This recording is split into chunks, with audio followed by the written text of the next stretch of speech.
ਵਾਹਿਗੁਰੂ ਜੀ का खालसा वाहिगुरू जी की फतेह। Punjabi audio book YouTube channel सुन रहे सारे ਸਰੋਤਿਆਂ ਨੂੰ मेरे मनिंदर ਵੱਲੋਂ प्यार भरी सत श्री अकाल। किताब ਸਿੰਘਨਾਦ भाग दूजा पन्ना नंबर 26। जात पात ਸਿੰਘਨ की दंगा। आम तौर ते कोई भी अपने आप ਨੂੰ ਹੀਣਾ ਨਿਮਾਣਾ ਅਤੇ ਨਿਤਾਣਾ ਮੰਨਣ ਲਈ ਜਾਂ ਅਖਵਾਉਣ ਲਈ ਤਿਆਰ ਨਹੀਂ। ਸਿੰਘ ਜਿੱਥੇ ਆਪਣੇ ਆਪ ਬਾਰੇ ਟਿਚਰਾਂ ਘੜਨ ਲਈ ਮਸ਼ਹੂਰ ਹਨ, ਉੱਥੇ ਕਾਫੀ ਸਮਾਂ ਆਪਣੀ ਕੌਮ ਨੂੰ ਹੀਣਾ ਸਾਬਤ ਕਰਨ ਵਿੱਚ ਵੀ ਖਰਚ ਕਰਦੇ ਹਨ। ਜੇ ਇਹ ਕੇਵਲ ਸਵੈ ਪੜਚੋਲ ਦੀ ਕਿਰਿਆ ਦਾ ਹਿੱਸਾ ਹੁੰਦਾ ਤਾਂ ਵਾਹਵਾ ਸੀ, ਪਰ ਕਈ ਵਾਰ ਆਪਣੇ ਆਪ ਨੂੰ ਭੰਡਣ ਦੀ ਹੱਦ ਤੱਕ ਪਹੁੰਚ ਜਾਂਦਾ ਹੈ। ਸਵੈ ਭੰਡੀ ਵਿਚਾਰਧਾਰਾ ਦੇ ਪ੍ਰਮੁੱਖ ਬੁਲਾਰੇ ਲੋਕ ਮਨ ਨੇ ਰਤਨ ਸਿੰਘ ਭੰਗੂ, ਗਿਆਨੀ ਗਿਆਨ ਸਿੰਘ ਅਤੇ ਕਪੂਰ ਸਿੰਘ ਪ੍ਰਵਾਨ ਕਰ ਲਏ ਹਨ। ਸਿਤਮ ਇਹ ਕਿ ਇਹ ਤਿੰਨੋਂ ਹੀ ਸਿੱਖ ਫਲਸਫੇ, ਇਤਿਹਾਸ ਅਤੇ ਗੌਰਵ ਦੇ ਬੇਹੱਦ ਪ੍ਰਭਾਵਸ਼ਾਲੀ ਵਿਆਖਿਆਕਾਰ ਹਨ, ਜਿਨ੍ਹਾਂ ਵਿੱਚ ਅਸੀਮ ਸ਼ਰਧਾ ਅਤੇ ਡੂੰਘਾ ਗਿਆਨ ਹੈ। ਇੰਨੇ ਤੱਤਵੇਤਾ ਬ੍ਰਹਮ ਗਿਆਨੀਆਂ ਦੇ ਨਾਵਾਂ ਦਾ ਹਲਕੇ ਠੱਠੇ ਲਈ ਪ੍ਰਮਾਣ ਜੁਟਾਉਣ ਲਈ ਵਰਤਿਆ ਜਾਣਾ ਗਿਆਨਹੀਣ ਕਰਮ ਹੈ।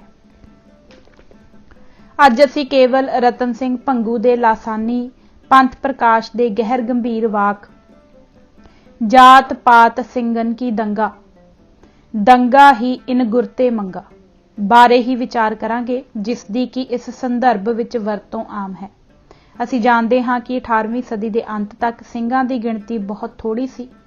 ਤੁਰਕ ਸੋ ਆਟਾ, ਸਿੰਘ ਸੋ ਲੂਣ, ਭੰਗੂ ਖੁਦ ਹੀ ਦੱਸਦੇ ਹਨ। ਇਸੇ ਸਦੀ ਵਿੱਚ ਸਿੰਘਾਂ ਨੂੰ 2 ਘੱਲੂਘਾਰਿਆਂ ਅਤੇ ਅਨੇਕਾਂ ਛੋਟੀਆਂ ਵੱਡੀਆਂ ਜੰਗਾਂ ਦਾ ਜਾਨੀ ਨੁਕਸਾਨ ਝੱਲਣਾ ਪਿਆ ਸੀ। 3 ਵਾਰ ਤਾਂ ਹਕੂਮਤ ਐਲਾਨ ਕਰ ਚੁੱਕੀ ਸੀ ਕਿ ਸਿੰਘ ਜੜੋਂ ਖਤਮ ਕੀਤੇ ਜਾ ਚੁੱਕੇ ਹਨ। ਬੋਤਾ ਸਿੰਘ ਅਤੇ ਗਰਜਾ ਸਿੰਘ ਵਰਗੇ ਮੰਚਲੇ ਨੌਜਵਾਨਾਂ ਦੀ ਸ਼ਹੀਦੀ ਕੇਵਲ ਸਿੰਘਾਂ ਦੀ ਹੋਂਦ ਅਤੇ ਉਹਨਾਂ ਦੇ ਪਾਤਸ਼ਾਹੀ ਦਾਈਏ ਦੇ ਪ੍ਰਚਾਰ ਲਈ ਹੀ ਹੋਈ ਸੀ। ਦਾਈਏ ਦੀ ਦ੍ਰਿੜਤਾ ਦੱਸਣ ਲਈ ਹੀ ਇਹਨਾਂ ਜਰਨੈਲੀ ਸੜਕ ਉੱਤੇ ਚੁੰਗੀ ਲਾਈ ਸੀ। ਭੰਗੂ ਠੀਕ ਕਹਿੰਦੇ ਹਨ, ਦੌਲਤ ਕੇ ਨਹਿ ਭੂਖੇ ਥੇ, ਸਿੰਘ ਚਰਚਾ ਪੰਥ ਚਲਾਣ ਚ। ਇਸ ਸਦੀ ਦੇ ਸਿੰਘ ਸਿੱਖ ਧਰਮ ਦੀ ਨਵੀਂ ਕ੍ਰਾਂਤੀ ਦੀ ਪਹਿਲੀ ਫਸਲ ਸਨ। ਉਹਨਾਂ ਨੂੰ ਪੱਕਾ ਯਕੀਨ ਸੀ ਕਿ ਹਮ ਪਾਤਸ਼ਾਹੀ ਸਤਿਗੁਰ ਦਈ ਹੰਨੇ ਹੰਨੇ ਲਾਏ, ਜਹ ਜਹ ਬਹਿ ਜ਼ਮੀਨ ਮਲ ਤਹ ਤਹ ਤਖਤ ਬਣਾਏ। ਉਹ ਇਸ ਸੰਕਲਪ ਉੱਤੇ ਸੁਪਨੇ ਵਿੱਚ ਵੀ ਕਿੰਤੂ ਨਹੀਂ ਸਨ ਕਰਦੇ। ਜੋ ਸਤਿਗੁਰ ਸਿੱਖਨ ਕਹੀ ਬਾਤ, ਹੋਗ ਸਾਈ ਨਹੀਂ ਖਾਲੀ ਜਾਤ, ਧਰੂ ਵਿਦਰਤ ਔ ਧੌਲ ਡੁਲਾਏ, ਸਤਿਗੁਰ ਬਚਨ ਨਾ ਖਾਲੀ ਜਾਏ। ਇਸ ਲਈ ਇਹਨਾਂ ਮੁੱਠੀ ਭਰ ਸਿੰਘਾਂ ਕੈ ਰਾਜ ਕਰੈ ਕੈ ਲੜ ਮਰੈ ਦੀ ਧਾਰਨਾ ਉੱਤੇ ਮਹਾ ਸੰਘਰਸ਼ ਵਿੱਢਿਆ ਹੋਇਆ ਸੀ। ਇਹ ਨਵਾਬੀ ਦੀ ਨਾ ਮਾਤਰ ਅਧੀਨਤਾ ਨੂੰ ਵੀ ਠੁਕਰਾਉਂਦੇ ਸਨ। ਮੁਕੰਮਲ ਸਵੈਧੀਨਤਾ ਹੀ ਇਹਨਾਂ ਦਾ ਰਾਜ ਸੀ, ਸੰਕਲਪ ਸੀ। ਸਿੰਘਾਂ ਦੀ ਗਿਣਤੀ ਥੋੜੀ ਸੀ, ਦਾਈਏ ਵੱਡੇ ਸਨ ਅਤੇ ਜ਼ਿੰਮੇਵਾਰੀਆਂ ਅਤ ਗੰਭੀਰ ਸਨ। ਇਹਨਾਂ ਆਪਣੀ ਕੌਮ ਅਤੇ ਸਿੱਖੀ ਵਿਚਾਰਧਾਰਾ ਦੇ ਗੌਰਵ ਨੂੰ ਸੰਸਾਰ ਉੱਤੇ ਪ੍ਰਗਟ ਕਰਨਾ ਸੀ। ਮੁਗਲ ਹਕੂਮਤ ਦੇ ਘੋਰ ਅਨਿਆਂ ਨੂੰ ਠੱਲ ਪਾਉਣੀ ਸੀ ਅਤੇ ਸ਼ਾਹੀ ਸਰਬ ਸਮਰਥਤਾ ਹਾਸਲ ਕਰਨੀ ਸੀ। ਹਨੇਰੀ ਵਾਂਗ ਝੁਲਦੇ ਮੁਗਲਾਂ ਦੇ ਦੇਸ਼ ਵਿੱਚ ਇਹ ਨਿਆਂ, ਅਣਖ ਅਤੇ ਆਜ਼ਾਦੀ ਦੀ ਮਿਸਾਲ ਜਗਦੀ ਰੱਖਣ ਲਈ ਜੂਝ ਰਹੇ ਸਨ। ਆਪਣੀ ਜ਼ਿੰਮੇਵਾਰੀ ਨੂੰ ਸੰਤੋਖਜਨਕ ਤਰੀਕੇ ਨਾਲ ਨਿਭਾਉਣ ਖਾਤਰ ਇਹਨਾਂ ਉਹ ਰਣਨੀਤੀ ਚੁਣੀ ਜੋ ਸਦੀਆਂ ਤੋਂ ਕਈ ਜੰਗਜੂ ਕੌਮਾਂ ਅਜ਼ਮਾ ਚੁੱਕੀਆਂ ਹਨ। ਇਸ ਰਾਹੀਂ ਇਹਨਾਂ ਅਹਿਮਦ ਨਾਦਰ ਵਰਗੇ ਜ਼ਾਲਮਾਂ ਨੂੰ ਮਾਤ ਦਿੱਤੀ ਅਤੇ ਜੇਤੂ ਬਣ ਉੱਭਰੇ। ਅਹਿਮਦ ਸ਼ਾਹ ਅਬਦਾਲੀ ਜ਼ਮਾਨੇ ਦੇ ਮਹਾਨ ਜਰਨੈਲਾਂ ਵਿੱਚੋਂ ਸੀ। ਸਾਮੀ ਧਰਮ ਦੇ ਸਾਂਝੇ ਬਜ਼ੁਰਗਾਂ ਦੇ ਇਤਿਹਾਸ ਉੱਤੇ ਨਜ਼ਰ ਮਾਰਿਆਂ ਸਾਨੂੰ ਸਿੱਖ ਇਤਿਹਾਸ ਨਾਲ ਕਈ ਸਮਾਨਤਾਵਾਂ ਵੇਖਣ ਨੂੰ ਮਿਲਦੀਆਂ ਹਨ। ਪੈਗੰਬਰ ਮੂਸਾ ਵੇਲੇ ਰੱਬ ਨੇ ਮਿਸਰ ਦੀ ਗੁਲਾਮੀ ਤੋਂ ਇਹਨਾਂ ਨੂੰ ਮੁਕਤ ਕੀਤਾ ਅਤੇ 10 ਅਹਿਕਾਮ ਲਾਗੂ ਕਰਕੇ ਇਜ਼ਰਾਈਲੀ ਕੌਮ ਨਾਲ ਅਹਿਦਨਾਮਾ ਕੀਤਾ। ਇਹਨਾਂ 10 ਅਹਿਕਾਮ ਦੀ ਇੰਨ ਬਿੰਨ ਪਾਲਣਾ ਕਰਨੀ ਸੀ ਅਤੇ ਰੱਬ ਨੇ ਇਹਨਾਂ ਨੂੰ ਸ਼ਹਿਨਸ਼ਾਹੀ ਬਖਸ਼ਣੀ ਸੀ। ਇਸ ਯਕੀਨ ਨੂੰ ਪਰਪੱਕ ਕਰਨ ਦੀ ਪ੍ਰਕਿਰਿਆ ਵਜੋਂ ਇਹਨਾਂ ਨੂੰ ਕਈ ਦਹਾਕੇ ਮਾਰੂਥਲਾਂ ਵਿੱਚ ਭਟਕਣਾ ਪਿਆ ਅਤੇ ਇਮਤਿਹਾਨਾਂ ਵਿੱਚ ਦੀ ਗੁਜ਼ਰਨਾ ਪਿਆ। ਆਖਰ ਉਹ ਸਮਾਂ ਆ ਗਿਆ ਜਦੋਂ ਕਿ ਸ਼ਹਿਨਸ਼ਾਹੀ ਸਾਹਮਣੇ ਨਜ਼ਰ ਆਉਣ ਲੱਗੀ। ਪੁਰਾਣੀ ਅੰਜੀਲ ਵਿੱਚ ਤਫਸੀਲ ਮਿਲਦੀ ਹੈ ਕਿ ਇਸ ਤਰ੍ਹਾਂ ਗੈਬ ਦੀ ਮਦਦ ਨਾਲ ਵਾਅਦੇ ਵਿੱਚ ਬਖਸ਼ੇ ਮੁਲਕ ਉੱਤੇ ਕਬਜ਼ਾ ਕੀਤਾ। मूसा तो बाद इन्हां दा आगू जोशुआ बनिया, जिसने मुल्क फतेह करन दा आरंभ कीता। ਇਹ ਇੱਕ ਇੱਕ ਕਰਕੇ ਕਿਲ੍ਹੇਨੁਮਾ ਸ਼ਹਿਰਾਂ ਉੱਤੇ ਕਬਜ਼ਾ ਕਰਨ ਲੱਗੇ। ਅਈ ਸ਼ਹਿਰ ਨੂੰ ਫਤਿਹ ਕਰਨ ਦੀ ਕਹਾਣੀ ਬੜੀ ਰੋਚਕ ਹੈ। ਜੋਸ਼ੂਆ ਨੇ 30,000 ਫੌਜੀਆਂ ਨੂੰ ਸ਼ਹਿਰ ਦੇ ਆਲੇ ਦੁਆਲੇ ਪਹਾੜੀਆਂ ਵਿੱਚ ਬਿਠਾ ਦਿੱਤਾ। ਅਗਲੇ ਦਿਨ ਇਹਨਾਂ ਥੋੜੀ ਜਿਹੀ ਫੌਜ ਨਾਲ ਸ਼ਹਿਰ ਉੱਤੇ ਇੱਕਦਮ ਹੱਲਾ ਬੋਲ ਦਿੱਤਾ। ਜਦੋਂ ਕੈਨਾਈਟ ਸ਼ਹਿਰ ਤੋਂ ਬਾਹਰ ਨਿਕਲ ਕੇ ਇਹਨਾਂ ਦੇ ਵਿਰੁੱਧ ਡਟ ਗਏ ਤਾਂ ਇਹ ਇੱਕਦਮ ਪਿਛਾਂਹ ਨੂੰ ਭੱਜ ਉੱਠੇ। ਸ਼ਹਿਰ ਤੋਂ ਕਾਫੀ ਦੂਰ ਆ ਕੇ ਇਹਨਾਂ ਪਲਟਾ ਖਾਧਾ ਤੇ ਟੁੱਟ ਕੇ ਦੁਸ਼ਮਣ ਉੱਤੇ ਪੈ ਗਏ। ਪਿੱਛੋਂ ਇਹਨਾਂ ਦੇ ਸ਼ਹਿਰ ਦੁਆਲੇ ਲੁਕੇ ਫੌਜੀਆਂ ਨੇ ਧਾਵਾ ਕਰਕੇ ਸ਼ਹਿਰ ਉੱਤੇ ਕਬਜ਼ਾ ਕਰ ਲਿਆ। ਫੌਜਾਂ ਦਾ ਘੋਰ ਯੁੱਧ ਹੋਇਆ ਤੇ ਅੰਤ ਨੂੰ ਫਤਿਹ ਜੋਸ਼ੂਆ ਦੇ ਹੱਥ ਰਹੀ।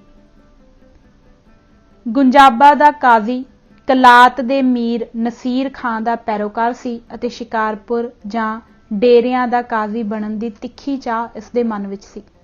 ਜਦੋਂ ਅਹਿਮਦ ਸ਼ਾਹ ਅਬਦਾਲੀ ਨੇ ਸਿੱਖਾਂ ਵਿਰੁੱਧ ਜਹਾਦ ਵਿੱਢਿਆ ਅਤੇ ਜੱਦੋ ਜਹਾਦ ਲਈ ਉਤਾਵਲਾ ਨਸੀਰ ਖਾਂ ਉਸ ਦਾ ਹਮਰਕਾਬ ਬਣ ਗਿਆ ਤਾਂ ਕਾਜ਼ੀ ਵੀ ਇੱਕ ਹੱਥ ਵਿੱਚ ਤਲਵਾਰ ਅਤੇ ਦੂਸਰੇ ਵਿੱਚ ਕਲਮ ਲੈ ਕੇ ਜਹਾਦ ਵਿੱਚ ਸ਼ਾਮਲ ਹੋ ਗਿਆ। ਉਸ ਨੂੰ ਉਮੀਦ ਸੀ ਕਿ ਸਿੱਖਾਂ ਨੂੰ ਮਲੀਆ ਮੇਟ ਕਰਨ ਤੋਂ ਬਾਅਦ ਡੇਰਿਆਂ ਦੇ ਅਤੇ ਸ਼ਿਕਾਰਪੁਰ ਦੇ ਇਲਾਕੇ ਨਸੀਰ ਖਾਂ ਨੂੰ ਜਾਗੀਰ ਦੇ ਤੌਰ ਤੇ ਬਖਸ਼ੇ ਜਾਣਗੇ। ਜਹਾਦ ਦੇ ਆਰੰਭ ਵਿੱਚ ਉਸਨੇ 1764 ਈਸਵੀ ਵਿੱਚ ਜੰਗਨਾਮਾ ਲਿਖਣਾ ਸ਼ੁਰੂ ਕੀਤਾ ਅਤੇ ਜੂਨ 1765 ਈਸਵੀ ਵਿੱਚ ਵਾਪਸ ਜਾ ਕੇ ਮੁਕੰਮਲ ਕੀਤਾ। ਇਸ ਵਿੱਚ ਉਸਨੇ ਅਬਦਾਲੀ ਦੇ 7ਵੇਂ ਹਮਲੇ ਦਾ ਤਫਸੀਲ ਨਾਲ ਹਾਲ ਲਿਖਿਆ ਹੈ। ਜੰਗਨਾਮੇ ਦੇ ਸਰਸਰੀ ਪਾਠ ਤੋਂ ਵੀ ਸਪਸ਼ਟ ਹੋ ਜਾਂਦਾ ਹੈ ਕਿ ਮਹਾਨ ਜਰਨੈਲ ਦਾ ਇਹ 7ਵਾਂ ਹਮਲਾ ਮੁਕੰਮਲ ਤੌਰ ਤੇ ਨਾਕਾਮ ਰਿਹਾ ਅਤੇ ਉਧਰੋਂ ਸਦੀਆਂ ਤੋਂ ਆ ਰਹੇ ਜਰਵਾਣਿਆਂ ਦੇ ਸਦਾ ਲਈ ਹੌਸਲੇ ਪਸਤ ਕਰਨ ਵਾਲਾ ਸਾਬਤ ਹੋਇਆ। ਹਨੇਰੀ ਵਾਂਗ ਝੁੱਲ ਜਾਣ ਵਾਲੇ ਅਹਿਮਦ ਦੇ ਟੱਡੀ ਦਲ ਆਪਣੀ ਛਾਉਣੀ ਵਿੱਚ ਹੀ ਕੈਦ ਰਹੇ ਅਤੇ ਸਾਰਾ ਸਮਾਂ ਫੂਕ ਫੂਕ ਕੇ ਕਦਮ ਰੱਖਦੇ ਰਹੇ। ਕਈ ਵਾਰ ਉਸਨੇ ਜਹਾਦੀ ਜੋਸ਼ ਵਿੱਚ ਉਬਲ ਰਹੇ ਜਰਨੈਲਾਂ ਨੂੰ ਸਮਝਾਇਆ, ਹਾਲਾਂਕਿ ਤੁਸੀਂ ਸ਼ੇਰਾਂ ਵਾਂਗ ਬਹਾਦਰ ਹੋ, ਫੇਰ ਵੀ ਤੁਸੀਂ ਬਹੁਤਾ ਅੱਗੇ ਨਹੀਂ ਵਧਣਾ। ਆਪਣੀ ਥਾਵੇਂ ਖੜ ਕੇ ਲੜਨ ਦੀ ਕੋਸ਼ਿਸ਼ ਕਰੋ। ਸਿੰਘ ਬੜੇ ਪੱਕੇ ਇਰਾਦੇ ਦੇ ਹਨ ਅਤੇ ਜੰਗ ਵਿੱਚ ਭਾਂਬੜ ਬਣ ਮੱਚਦੇ ਹਨ। ਇਹਨਾਂ ਦੇ ਬਜ਼ੁਰਗ ਵੀ ਐਵੇਂ ਕਰਦੇ ਸਨ ਅਤੇ ਕੱਲੇ ਕੱਲੇ ਦੁਸ਼ਮਣ ਫੌਜਾਂ ਨਾਲ ਬੇਖੌਫ ਜਾ ਟਕਰਾਉਂਦੇ ਸਨ। ਇਹ ਕਰਿਸ਼ਮਾ ਸੀ ਉਸ ਯੁੱਧ ਨੀਤੀ ਅਤੇ ਰਣਜੁਗਤ ਦਾ ਜੋ ਸਿੰਘਾਂ ਨੇ ਅਹਿਮਦ ਸ਼ਾਹ ਵਿਰੁੱਧ ਵਰਤੀ ਅਤੇ ਜਿਸ ਦੀ ਤਫਸੀਲ ਸਾਨੂੰ ਜੰਗਨਾਮੇ ਤੋਂ ਪ੍ਰਾਪਤ ਹੁੰਦੀ ਹੈ। ਪੰਜਾਬ ਵਿੱਚ ਪੈਰ ਰੱਖਣ ਤੋਂ ਲੈ ਕੇ ਸਰਹੰਦ ਹੋ ਕੇ ਵਾਪਸ ਨਿਕਲਣ ਤੱਕ ਜਹਾਦੀਆਂ ਦੇ ਡੇਰਿਆਂ ਵਿੱਚ ਸਿੰਘਾਂ ਦਾ ਆਤੰਕ ਛਾਇਆ ਰਿਹਾ ਅਤੇ ਸਦਾ ਲਈ ਦੁਸ਼ਮਣ ਦੇ ਮਨ ਉੱਤੇ ਸਿੰਘਾਂ ਦੇ ਜੰਗਜੂ ਸੁਭਾਅ ਦਾ ਲੋਹਾ ਬੈਠ ਗਿਆ। ਆਪਣੀ ਸ਼ਿਕਸ਼ਤ ਅਤੇ ਨਮੋਸ਼ੀ ਨੂੰ ਲੁਕਾਉਣ ਲਈ ਪਿੰਡਾਂ ਦੇ ਨਿਹੱਥੇ ਲੋਕਾਂ ਦੇ ਕਤਲੇਆਮ ਅਤੇ ਲੁੱਟਮਾਰ ਦਾ ਹੁਕਮ ਦੇ ਕੇ ਉਸਨੇ ਸਗੋਂ ਆਪਣੇ ਇਖਲਾਕ ਉੱਤੇ ਕਦੇ ਨਾ ਮਿਟਣ ਵਾਲਾ ਧੱਬਾ ਲਗਵਾਇਆ। ਦੀਨ ਮਜ਼ਹਬ ਲਈ ਲੜੀ ਜਾ ਰਹੀ ਜੰਗ ਦੇ ਮੱਥੇ ਉੱਤੇ ਕਲੰਕ ਉਸਨੇ ਉਸ ਵੇਲੇ ਲਗਵਾਇਆ ਜਦੋਂ ਉਸਨੇ 30,000 ਦੀ ਫੌਜ ਨਾਲ ਸ੍ਰੀ ਦਰਬਾਰ ਸਾਹਿਬ ਉੱਤੇ ਹਮਲਾ ਕੀਤਾ। ਹਾਲਾਂਕਿ ਉੱਥੇ ਬਾਬਾ ਗੁਰਬਖਸ਼ ਸਿੰਘ ਨਿਹੰਗ, ਮਾਨ ਸਿੰਘ, ਬਸੰਤ ਸਿੰਘ ਅਤੇ ਨਿਹਾਲ ਸਿੰਘ ਸਮੇਤ ਕੇਵਲ 30 ਸਿੰਘ ਹੀ ਗੁਰਧਾਮ ਦੀ ਰਾਖੀ ਲਈ ਮੌਜੂਦ ਸਨ। ਚਮਕੌਰ, ਸਾਰਾਗੜ੍ਹੀ ਅਤੇ ਅਕਾਲ ਤਖਤ ਦੀ ਜੰਗ ਵਾਂਗ ਅਬਦਾਲੀ ਦੀ ਇਹ ਜੰਗ ਸੰਸਾਰ ਦੀਆਂ ਸਭ ਤੋਂ ਅਸਾਵੀਆਂ ਜੰਗਾਂ ਵਿੱਚੋਂ ਸੀ। ਸਨਮੁਖ ਸਿੰਘਾਂ ਨੇ ਵੱਡੇ ਚਾਅ ਨਾਲ ਸ਼ਹੀਦੀਆਂ ਪ੍ਰਾਪਤ ਕਰਕੇ ਜਹਾਦੀਆਂ ਨੂੰ ਸਦਾ ਲਈ ਕਲੰਕੀ ਕਰ ਦਿੱਤਾ। ਇਤਿਹਾਸ ਸਦਾ ਪੁੱਛਦਾ ਰਹੇਗਾ ਕਿ ਜੇ ਇਹ ਜਹਾਦੀ ਸਨ ਤਾਂ ਕਾਇਰ ਕੌਣ ਹੁੰਦੇ ਹਨ। ਇਸ ਤੋਂ ਵੱਡਾ ਕੁਕਰਮ ਇਸਨੇ ਸ੍ਰੀ ਦਰਬਾਰ ਸਾਹਿਬ ਨੂੰ ਢੁਆ ਕੇ ਕੀਤਾ, ਜਿਸ ਦੀ ਇੱਟ ਨੱਕ ਉੱਤੇ ਲੱਗਣ ਨਾਲ ਆਖਰ ਇਸ ਦੀ ਮੌਤ ਹੋਈ। ਇਹ ਜਹਾਦੀ ਬਹਾਦਰ ਦੇ ਕਾਰਨਾਮੇ ਨਹੀਂ ਸਨ, ਬਲਕਿ ਅੰਦਰੋਂ ਡਰੇ ਹੋਏ, ਬਾਹਰੋਂ ਭੁੱਤਰੇ ਜਾਨਵਰ ਦੇ ਕਾਰੇ ਸਨ। ਸ਼ਾਇਦ ਤਾਈਓ ਸਿੰਘ ਇਸ ਨੂੰ ਕਾਬਲੀ ਬਿੱਲਾ ਆਖਦੇ ਸਨ। ਆਖਰ ਅਬਦਾਲੀ ਮੁਕੰਮਲ ਬੇਵਸੀ ਦੀ ਹਾਲਤ ਵਿੱਚ ਵਾਪਸ ਪਰਤਿਆ। ਚਨਾਬ ਵਾਪਸ ਲੰਘਦਿਆਂ ਸਿੰਘਾਂ ਦੇ ਡਰੋਂ ਉਸਦੀ ਫੌਜ ਵਿੱਚ ਐਸੀ ਅਫਰਾ ਤਫਰੀ ਪਈ ਕਿ ਕਾਜ਼ੀ ਲਿਖਦਾ ਹੈ, ਮਾਵਾਂ ਨੇ ਪੁੱਤਾਂ ਨੂੰ ਵੀ ਨਾ ਸੰਭਾਲਿਆ ਅਤੇ ਕਈ ਹਜ਼ਾਰ ਗਾਜ਼ੀ ਦਰਿਆ ਦੀ ਭੇਟ ਚੜ ਗਏ। ਮੁਲਕ ਪਹੁੰਚ ਕੇ ਅਬਦਾਲੀ ਨੇ ਚਨਾਬ, ਝੰਗ, ਮੁਲਤਾਨ ਅਤੇ ਡੇਰਿਆਂ ਨੂੰ ਜਾਗੀਰ ਦੇ ਤੌਰ ਤੇ ਦੇਣਾ ਚਾਹਿਆ ਤਾਂ ਮੀਰ ਨਸੀਰ ਖਾਂ ਸਮੇਤ ਕਿਸੇ ਬਲੋਚ ਸਰਦਾਰ ਨੇ ਇਸ ਨੂੰ ਕਬੂਲ ਨਾ ਕੀਤਾ। ਸੂਰਬੀਰ ਸਿੰਘਾਂ ਦੀ ਰਣਨੀਤੀ ਦੀ ਵਿਆਖਿਆ ਕਰਨ ਤੋਂ ਪਹਿਲਾਂ ਆਓ ਇੱਕ ਪੰਛੀ ਝਾਤ ਯੂਰਪ ਦੇ ਮਹਾਨ ਜੇਤੂ ਜਰਨੈਲ ਦੀਆਂ ਲਿਖੀਆਂ ਸੰਸਾਰ ਪ੍ਰਸਿੱਧ 8 ਪੁਸਤਕਾਂ ਉੱਤੇ ਵੀ ਮਾਰ ਲਈਏ, ਜਿਨ੍ਹਾਂ ਵਿੱਚ ਸਿੰਘਾਂ ਨਾਲ ਮਿਲਦੀ ਯੁੱਧ ਜੁਗਤ ਦਾ ਜ਼ਿਕਰ ਹੈ। ਚੰਗੇਜ਼ ਖਾਂ, ਨਾਦਰ ਅਤੇ ਅਬਦਾਲੀ ਵਾਂਗ ਰੋਮ ਦਾ ਜੂਲੀਅਸ ਸੀਜ਼ਰ ਵੀ ਇੱਕ ਮਹਾਨ ਯੋਧਾ ਸੀ। ਉਸਨੇ ਯੂਰਪ ਵਿੱਚ ਕੀਤੇ ਯੁੱਧਾਂ ਦਾ ਆਪਣੀ ਕਲਮ ਨਾਲ ਵਰਣਨ ਕੀਤਾ ਹੈ। ਜਰਮਨੀ ਵਿੱਚ ਉਸਦੇ ਵਿਰੋਧੀ ਉਹ ਮਸ਼ਹੂਰ ਸੈਲਟਿਕ ਗੌਲ ਸਨ, ਜਿਨ੍ਹਾਂ 390 ਈਸਾ ਪੂਰਵ ਵਿੱਚ ਰੋਮ ਦੀ ਵੀ ਇੱਟ ਨਾਲ ਇੱਟ ਵਜਾ ਦਿੱਤੀ ਸੀ। ਇਹਨਾਂ ਸਾਰਾ ਰੋਮ ਫਤਿਹ ਕਰ ਲਿਆ ਸੀ ਅਤੇ ਕੇਵਲ ਕੈਪੀਟਲ ਦੀ ਪਹਾੜੀ ਰਹਿੰਦੀ ਸੀ। ਰੋਮ ਆਪਣਾ ਗੌਰਵਮਈ ਇਤਿਹਾਸ ਸਿਰਜਣ ਤੋਂ ਪਹਿਲਾਂ ਹੀ ਇਤਿਹਾਸ ਦੀ ਧੂੜ ਵਿੱਚ ਸਮਾ ਜਾਣ ਦੇ ਕੰਢੇ ਖੜਾ ਸੀ। ਇਹਨਾਂ ਮੂੰਹ ਹਨੇਰੇ ਸੁੱਤੇ ਪਏ ਕੈਪੀਟਲ ਉੱਤੇ ਹਮਲਾ ਕੀਤਾ। ਇੱਕ ਪਲ ਵਿੱਚ ਖੇਡ ਖਤਮ ਹੋ ਜਾਣੀ ਸੀ, ਪਰੰਤੂ ਮੰਦਰ ਦੀਆਂ ਪਵਿੱਤਰ ਬੱਤਕਾਂ ਨੇ ਕੈਂ ਕੈਂ ਕਰਕੇ ਸਭ ਨੂੰ ਜਗਾ ਦਿੱਤਾ ਤੇ ਰੋਮ ਬਚ ਗਿਆ। ਇਸ ਦੇ ਨਾਲ ਨਾਲ ਉਹ ਕੈਂਟ ਦੇ ਲੋਕਾਂ ਬਾਰੇ ਵੀ ਲਿਖਦਾ ਹੈ। ਮਹਾਰਾਜਾ ਦਲੀਪ ਸਿੰਘ ਨੂੰ ਜਦੋਂ ਵਲਾਇਤ ਵਸਾਇਆ ਗਿਆ ਸੀ ਤਾਂ ਦੱਸਿਆ ਸੀ ਕਿ ਇੱਥੋਂ ਦੇ ਲੋਕ ਤੁਹਾਡੇ ਸਾਂਝੇ ਪੂਰਵਜਾਂ ਦੀ ਸੰਤਾਨ ਹਨ। ਕੈਂਟ ਦੇ ਕੇਸਾਧਾਰੀ ਲੋਕਾਂ ਨਾਲ ਕੀਤੇ ਯੁੱਧ ਬਾਰੇ ਰੋਮ ਦਾ ਜਰਨੈਲ ਜੂਲੀਅਸ ਸੀਜ਼ਰ ਲਿਖਦਾ ਹੈ। ਇਹ ਲੋਕ ਲੜਦੇ ਲੜਦੇ ਜਾਣ ਬੁੱਝ ਕੇ ਪਿਛਾਂਹ ਹਟ ਜਾਂਦੇ ਹਨ ਅਤੇ ਜਦੋਂ ਸਾਡੇ ਘੋੜਸਵਾਰ ਇਹਨਾਂ ਦਾ ਪਿੱਛਾ ਕਰਦੇ ਦੂਰ ਨਿਕਲ ਜਾਂਦੇ ਤਾਂ ਇਹ ਆਪਣੇ ਰਥਾਂ ਨੂੰ ਛੱਡ ਇਹਨਾਂ ਨਾਲ ਯੁੱਧ ਕਰਦੇ। ਇਹ ਇਕੱਠੇ ਹੋ ਕੇ ਕਦੇ ਨਾ ਲੜਦੇ ਅਤੇ ਸਦਾ ਛੋਟੇ ਛੋਟੇ ਜਥਿਆਂ ਵਿੱਚ ਆਉਂਦੇ। ਅਸੀਂ ਚਾਹੇ ਹਮਲਾ ਕਰਦੇ ਚਾਹੇ ਪਿਛਾਂਹ ਪਰਤਦੇ, ਇਹਨਾਂ ਨਾਲ ਲੜਨਾ ਇੱਕੋ ਜਿੰਨਾ ਖਤਰਨਾਕ ਸੀ। ਇਹ ਜ਼ਿਕਰ ਹੈ ਈਸਾ ਤੋਂ 52 ਸਾਲ ਪਹਿਲਾਂ ਲੜੀ ਲੜਾਈ ਦਾ।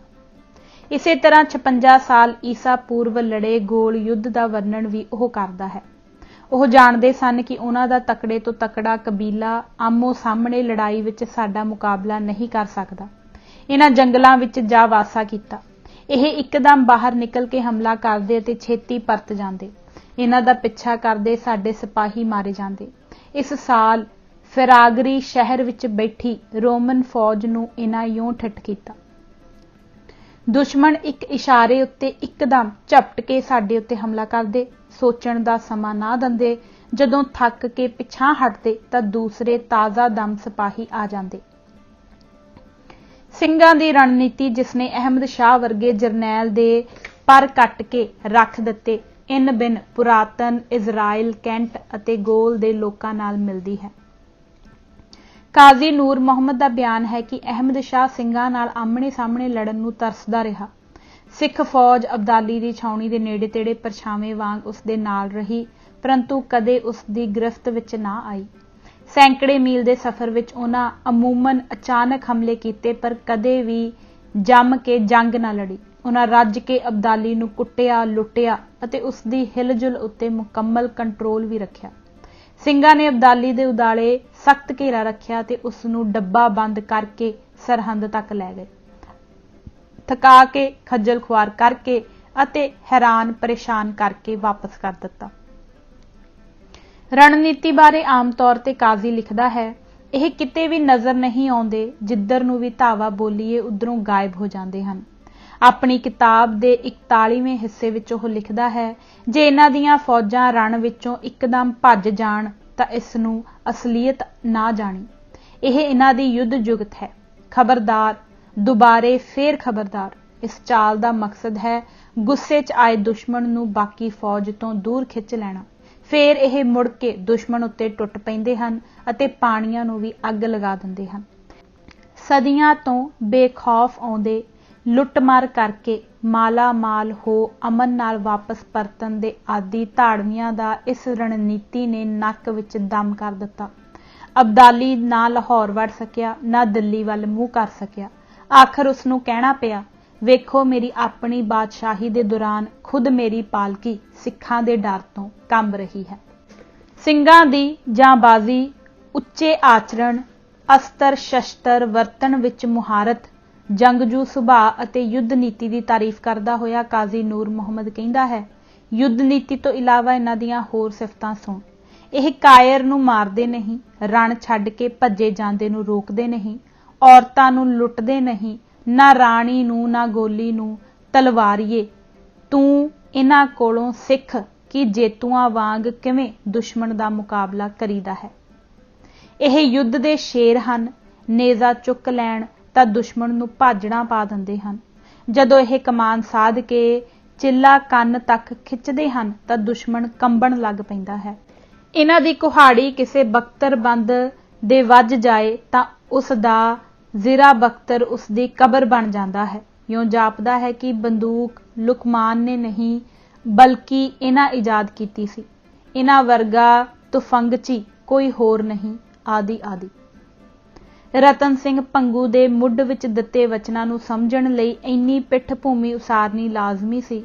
ਭੰਗੂ ਇਸ ਰਣ ਜੁਗਤ ਦੀ ਅਹਿਮੀਅਤ ਬਾਰੇ ਦੱਸਦਾ ਹੋਇਆ ਕਹਿੰਦਾ ਹੈ ਕਿ ਦੰਗੇ ਬਿਨਾਂ ਪਾਤਸ਼ਾਹੀ ਹਾਸਲ ਕਰਨ ਦਾ ਹੋਰ ਤਰੀਕਾ ਕੋਈ ਨਹੀਂ ਸੀ। ਦੰਗੇ ਹੀ ਤੇ ਪਯੁਗ ਪਾਤਸ਼ਾਹੀ।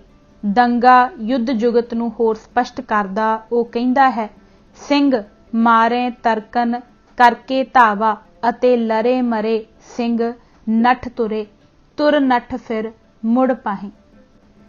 ਹੋਰ ਤਫਸੀਲ ਵਿੱਚ ਜਾਂਦਾ ਹੋਇਆ ਉਹ ਲਿਖਦਾ ਹੈ, ਲੜਾਈ ਦੇ ਫੱਟ ਕਹੇ ਸੋ ਢਾਈ ਮਿਲਣ ਭੱਜਣ ਇਹ ਸਰ ਦੋਏ ਲੜ ਮਰ ਮੁੱਕਣ ਆਦਾ ਸੋਏ। ਭੰਗੂ ਦੱਸਦਾ ਹੈ ਕਿ ਛੋਟੇ ਘੱਲੂਘਾਰੇ ਤੋਂ ਪਹਿਲਾਂ ਵੀ ਐਵੇਂ ਲੜਨ ਦਾ ਫੈਸਲਾ ਹੋਇਆ ਸੀ। ਦੇਖ ਲਸਕਰ ਅਤ ਘਣਾ ਸਭ ਖਾਲਸੇ ਲਾਇਓ ਦੀਵਾਨ ਇਨ ਸੋ ਸਨਮੁਖ ਕੀ ਲੜੈ ਇਹ ਚੱਲ ਆਇਓ ਜਹਾਨ ਜੋ ਸੂਰ ਸਿਰ ਤੇ ਬਾਹਰੇ ਤੇਊ ਕਹੈ ਲੜੋ ਆਜ ਜੋ ਸਿਆਣੇ ਸੋਊ ਕਹੈ ਲੜੈ ਸੋ ਮੁੜ ਮੁੜ ਭਾਜ। ਖਾਲਸੇ ਦੀ ਯੁੱਧ ਨੀਤੀ ਦਾ ਖੁਲਾਸਾ ਕਰਦਾ ਹੋਇਆ ਭੰਗੂ ਕਾਜ਼ੀ ਨੂਰ ਮੁਹੰਮਦ ਦੇ ਅੰਦਾਜ਼ ਵਿੱਚ ਕਹਿੰਦਾ ਹੈ, ਜਾਤ ਪਾਤ ਸਿੰਘਨ ਕੀ ਦੰਗਾ ਦੰਗਾ ਹੀ ਇਨ ਗੁਰਤੇ ਮੰਗਾ, ਜਿਸ ਦਾ ਭਾਵ ਉਸੇ ਵਾਂਗ ਇਹ ਹੈ। ਹਾਲਾਂਕਿ ਇਸ ਯੁੱਧ ਨੀਤੀ ਨੂੰ ਵਰਤਣ ਵਾਲੇ ਕਈ ਹੋ ਗੁਜ਼ਰੇ ਹਨ ਅਤੇ ਕਈ ਅਗਾਂਹ ਇਸ ਗੁਰੀਲਾ ਜੰਗ ਦੀ ਵਰਤੋਂ ਕਰਨਗੇ, ਪਰੰਤੂ ਖਾਲਸਾ ਤਾਂ ਆਪਣੀ ਹੋਂਦ ਵਾਂਗ ਹੀ ਇਸ ਵਿੱਚ ਓਤ-ਪੋਤ ਹੈ, ਅਰਥਾਤ ਸਿੰਘ ਹੀ ਇਸ ਦੀ ਸਭ ਤੋਂ ਵਧੀਆ ਵਰਤੋਂ ਕਰਨ ਵਾਲੇ ਹਨ। ਉਪਰੋਕਤ ਸ਼ਬਦ ਰਤਨ ਸਿੰਘ ਨੇ ਇਸ ਆਸ਼ੇ ਨਾਲ ਹੀ ਲਿਖੇ ਹਨ। ਇਹੋ ਯੁੱਧ ਨੀਤੀ ਇਤਿਹਾਸ ਦੀਆਂ ਕਈ ਯੁੱਗਗਰਦੀਆਂ ਦੀ ਰੀੜ੍ਹ ਦੀ ਹੱਡੀ ਸਾਬਤ ਹੋਈ ਹੈ। ਭੰਗੂ ਦੰਗਾ ਸ਼ਬਦ ਨੂੰ ਗੁਰੀਲਾ ਜੰਗ ਦੇ ਸਮਾਨ ਅਰਥ ਮੰਨਦਾ ਹੈ ਅਤੇ ਵਰਤਦਾ ਹੈ। ਇਸ ਵਚਨ ਨੂੰ ਹੋਰ ਕਿਵੇਂ ਸਮਝਣਾ ਅਗਿਆਨ ਹੈ। ਆਓ ਹੁਣ ਇਸ ਦੇ ਸੰਦਰਭ ਵਿੱਚ ਸਾਡੇ ਅੱਜ ਦੇ ਆਗੂਆਂ ਦੀ ਸਿਆਸੀ ਪ੍ਰਾਪਤੀ ਦਾ ਮੁਲਾਂਕਣ ਕਰੀਏ। ਉਸ ਵੇਲੇ ਅਸੀਂ ਗਿਣਤੀ ਪੱਖੋਂ ਆਟੇ ਵਿੱਚ ਲੂਣ ਸਾਂ, ਕੋਈ 20 ਕੁ ਮਿਸਲਾਂ ਵਿੱਚ ਵੰਡੇ ਹੋਏ ਸਾਂ। ਰਾਜਸੀ ਸ਼ਕਤੀ ਦਾ ਆਧਾਰ ਜਿਸਮਾਨੀ ਅਤੇ ਫੌਜੀ ਤਾਕਤ ਸੀ। ਅਜਿਹੇ ਸਮੇਂ ਅਸੀਂ ਆਪਣਾ ਰਾਜਸੀ ਦਾਇਆ ਨਹੀਂ ਛੱਡਿਆ। ਯੋਗ ਅਗਵਾਈ ਕਾਰਨ ਅਸੀਂ ਏਸ਼ੀਆ ਦੀ ਪ੍ਰਮੁੱਖ ਤਾਕਤ ਬਣ ਕੇ ਉੱਭਰੇ। ਅਸੀਂ ਗੁਪਤ ਅਤੇ ਅਸ਼ੋਕ ਤੋਂ ਵੱਡਾ ਸਾਮਰਾਜ ਉਸਾਰਿਆ ਅਤੇ ਅੱਧੇ ਸੰਸਾਰ ਉੱਤੇ ਰਾਜ ਕਰ ਰਹੇ ਅੰਗਰੇਜ਼ਾਂ ਦੇ ਅਸੀਂ ਹਰ ਜੰਗ ਵਿੱਚ ਗੋਡੇ ਲਗਵਾਏ। ਅੱਜ ਆਪਣੇ ਸੂਬੇ ਵਿੱਚ ਅਸੀਂ ਬਹੁ ਗਿਣਤੀ ਵਿੱਚ ਹਾਂ। ਸਾਡੇ ਪ੍ਰਮੁੱਖ ਆਗੂ ਹੱਥਾਂ ਦੀਆਂ ਉਂਗਲਾਂ ਤੇ ਗਿਣੇ ਜਾਣ ਜੋਗੇ ਹਨ। ਇਹਨਾਂ ਦੀ ਸਲਾਹ ਅਨੁਸਾਰ ਅਸੀਂ ਸਿਆਸੀ ਟੀਚੇ ਮਿੱਥੇ ਅਤੇ ਇਹਨਾਂ ਦੀ ਅਗਵਾਈ ਹੇਠ 2.5 ਲੱਖ ਲੋਕਾਂ ਸਾਲਾਂ ਬੱਧੀ ਜੇਲ੍ਹਾਂ ਕੱਟੀਆਂ, 1.25 ਲੱਖ ਨੌਜਵਾਨਾਂ ਸ਼ਹੀਦੀਆਂ ਦਿੱਤੀਆਂ, ਪਰ ਅਸੀਂ ਆਪਣੇ ਸਿਆਸੀ ਨਿਸ਼ਾਨੇ ਵੱਲ ਇੱਕ ਮੰਜ਼ਿਲ ਅਗਾਂਹ ਨਹੀਂ ਵੱਧ ਸਕੇ। ਇਹਨਾਂ ਦੀ ਅਗਵਾਈ ਦਾ ਦੂਜਾ ਪੱਖ ਇਹ ਹੈ ਕਿ ਜਿਨ੍ਹਾਂ ਮਗਰ ਕੇਵਲ 5% ਲੋਕ ਹਨ, ਉਹਨਾਂ ਨੂੰ ਇਹਨਾਂ ਰਾਜ ਸੂਬੇ ਦੀ ਸਿਆਸੀ ਅਗਵਾਈ ਬਖਸ਼ੀ ਹੋਈ ਹੈ ਅਤੇ ਜਿਨ੍ਹਾਂ ਲੋਕਾਂ ਨੂੰ 100 ਵਿੱਚੋਂ 80 ਦਾ ਸਮਰਥਨ ਪ੍ਰਾਪਤ ਹੈ, ਉਹ ਘਸਿਆਰੇ ਲਾਵਾਰਸ ਬਣ ਕੇ ਜ਼ੁਲਮ ਜਬਰ ਸਹਿ ਰਹੇ ਹਨ। ਸਾਡੇ ਆਗੂ ਜਾਣਦੇ ਹਨ ਕਿ ਇਹ ਦੋਨੋਂ ਕਹਿਰ ਵਾਪਰਨ ਦਾ ਇੱਕੋ ਇੱਕ ਕਾਰਨ ਇਹਨਾਂ ਦੀ ਆਪਸੀ ਫੁੱਟ ਹੈ।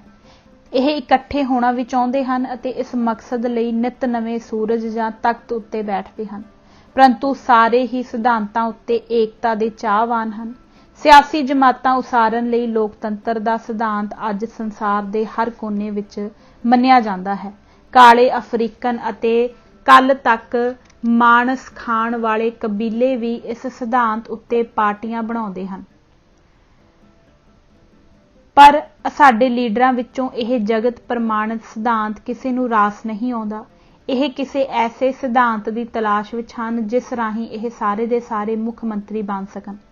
ਸਿਧਾਂਤ ਦੀ ਭਾਲ ਜਾਰੀ ਹੈ ਤੇ ਸ਼੍ਰੋਮਣੀ ਗੁਰਦੁਆਰਾ ਪ੍ਰਬੰਧਕ ਕਮੇਟੀ ਅਤੇ ਅਕਾਲ ਤਖਤ ਨੂੰ ਕਿਸੇ ਅਬਦਾਲੀ ਨਾਦਰ ਨੂੰ ਸੌਂਪਣ ਦੀਆਂ ਤਿਆਰੀਆਂ ਸਾਰੇ ਧੜੇ ਮੁਕੰਮਲ ਕਰੀ ਬੈਠੇ ਹਨ।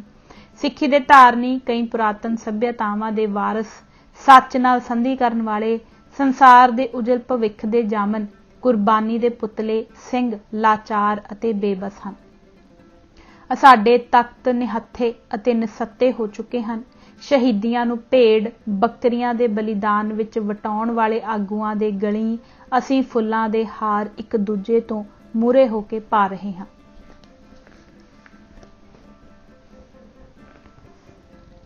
ਅੰਮ੍ਰਿਤ ਕੌਰਾ ਵਿਖਿਆ ਮਿੱਠੀ। ਅਖਾਣ ਹੈ ਕਿ ਜਦੋਂ ਮੁਸੀਬਤਾਂ ਆਉਂਦੀਆਂ ਹਨ ਤਾਂ ਇੱਕ ਇੱਕ ਕਰਕੇ ਨਹੀਂ ਬਲਕਿ ਡਾਰਾਂ ਬਨ ਆਉਂਦੀਆਂ ਹਨ।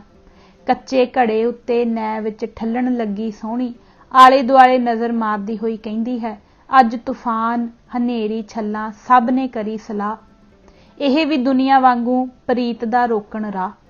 ਇਸੇ ਤਰ੍ਹਾਂ ਅੱਜ ਜਿਸ ਪਾਸੇ ਵੀ ਨਿਗਾਹ ਮਾਰੋ ਕੋਈ ਨਾ ਕੋਈ ਖਾਲਸੇ ਦਾ ਸਿਦਕ ਪਰਖਣ ਲਈ ਫਣ ਫੈਲਾਈ ਖੜਾ ਹੈ। ਅੱਜ ਦਾ ਮਸਲਾ ਬਟਾਲਾ ਮਿਸ਼ਨ ਦੇ ਸ਼੍ਰੀ ਹਿਊ ਮਕਲਾਉਡ ਦੀ ਮਿਹਰਬਾਨੀ ਸਦਕਾ 1975 ਵਿੱਚ ਉੱਠਿਆ। ਇਸ ਅੰਗਰੇਜ਼ ਪਾਦਰੀ ਲਈ ਈਸਾਈ ਮਤ ਦੇ ਵਾਧੇ ਖਾਤਰ ਅਤੇ ਭਾਰਤ ਦੀ ਰਾਜਸੀ ਸਮੱਸਿਆ ਦੇ ਪੱਕੇ ਸਿਆਸੀ ਹੱਲ ਵਾਸਤੇ ਸਿੱਖੀ ਦੀਆਂ ਚੰਦ ਵਿਲੱਖਣਤਾਵਾਂ ਨੂੰ ਮਲੀਆ ਮੇਟ ਕਰਨਾ ਜ਼ਰੂਰੀ ਸੀ। ਇਸ ਨੇ ਸ੍ਰੀ ਗੁਰੂ ਗ੍ਰੰਥ ਸਾਹਿਬ ਉੱਤੇ ਇੱਕ ਜ਼ਬਰਦਸਤ ਹਮਲਾ ਇਹ ਲਿਖ ਕੇ ਕੀਤਾ, ਕਰਤਾਰਪੁਰੀ ਬੀੜ ਦੇ ਕਈ ਹਿੱਸੇ ਕੋਝੇ ਢੰਗ ਨਾਲ ਮੇਸੇ ਗਏ ਹਨ। ਜਾਪਦਾ ਹੈ ਕਿ ਬੰਨੋ ਵਾਲੀ ਹੀ ਅਸਲ ਬੀੜ ਹੈ ਅਤੇ ਕਰਤਾਰਪੁਰੀ ਬੀੜ ਉਸ ਦਾ ਸੰਖੇਪ ਰੂਪ ਹੈ। ਕੁਝ ਹਿੱਸੇ ਮਿਟਾ ਦਿੱਤੇ ਗਏ ਕਿਉਂਕਿ ਇਹ ਬਾਅਦ ਵਿੱਚ ਬਣੀ ਪੰਥਕ ਮਰਿਆਦਾ ਦੇ ਅਨੁਕੂਲ ਨਹੀਂ ਸਨ। ਇੰਨਾ ਕੁ ਤਾਂ ਸਪਸ਼ਟ ਹੀ ਹੈ।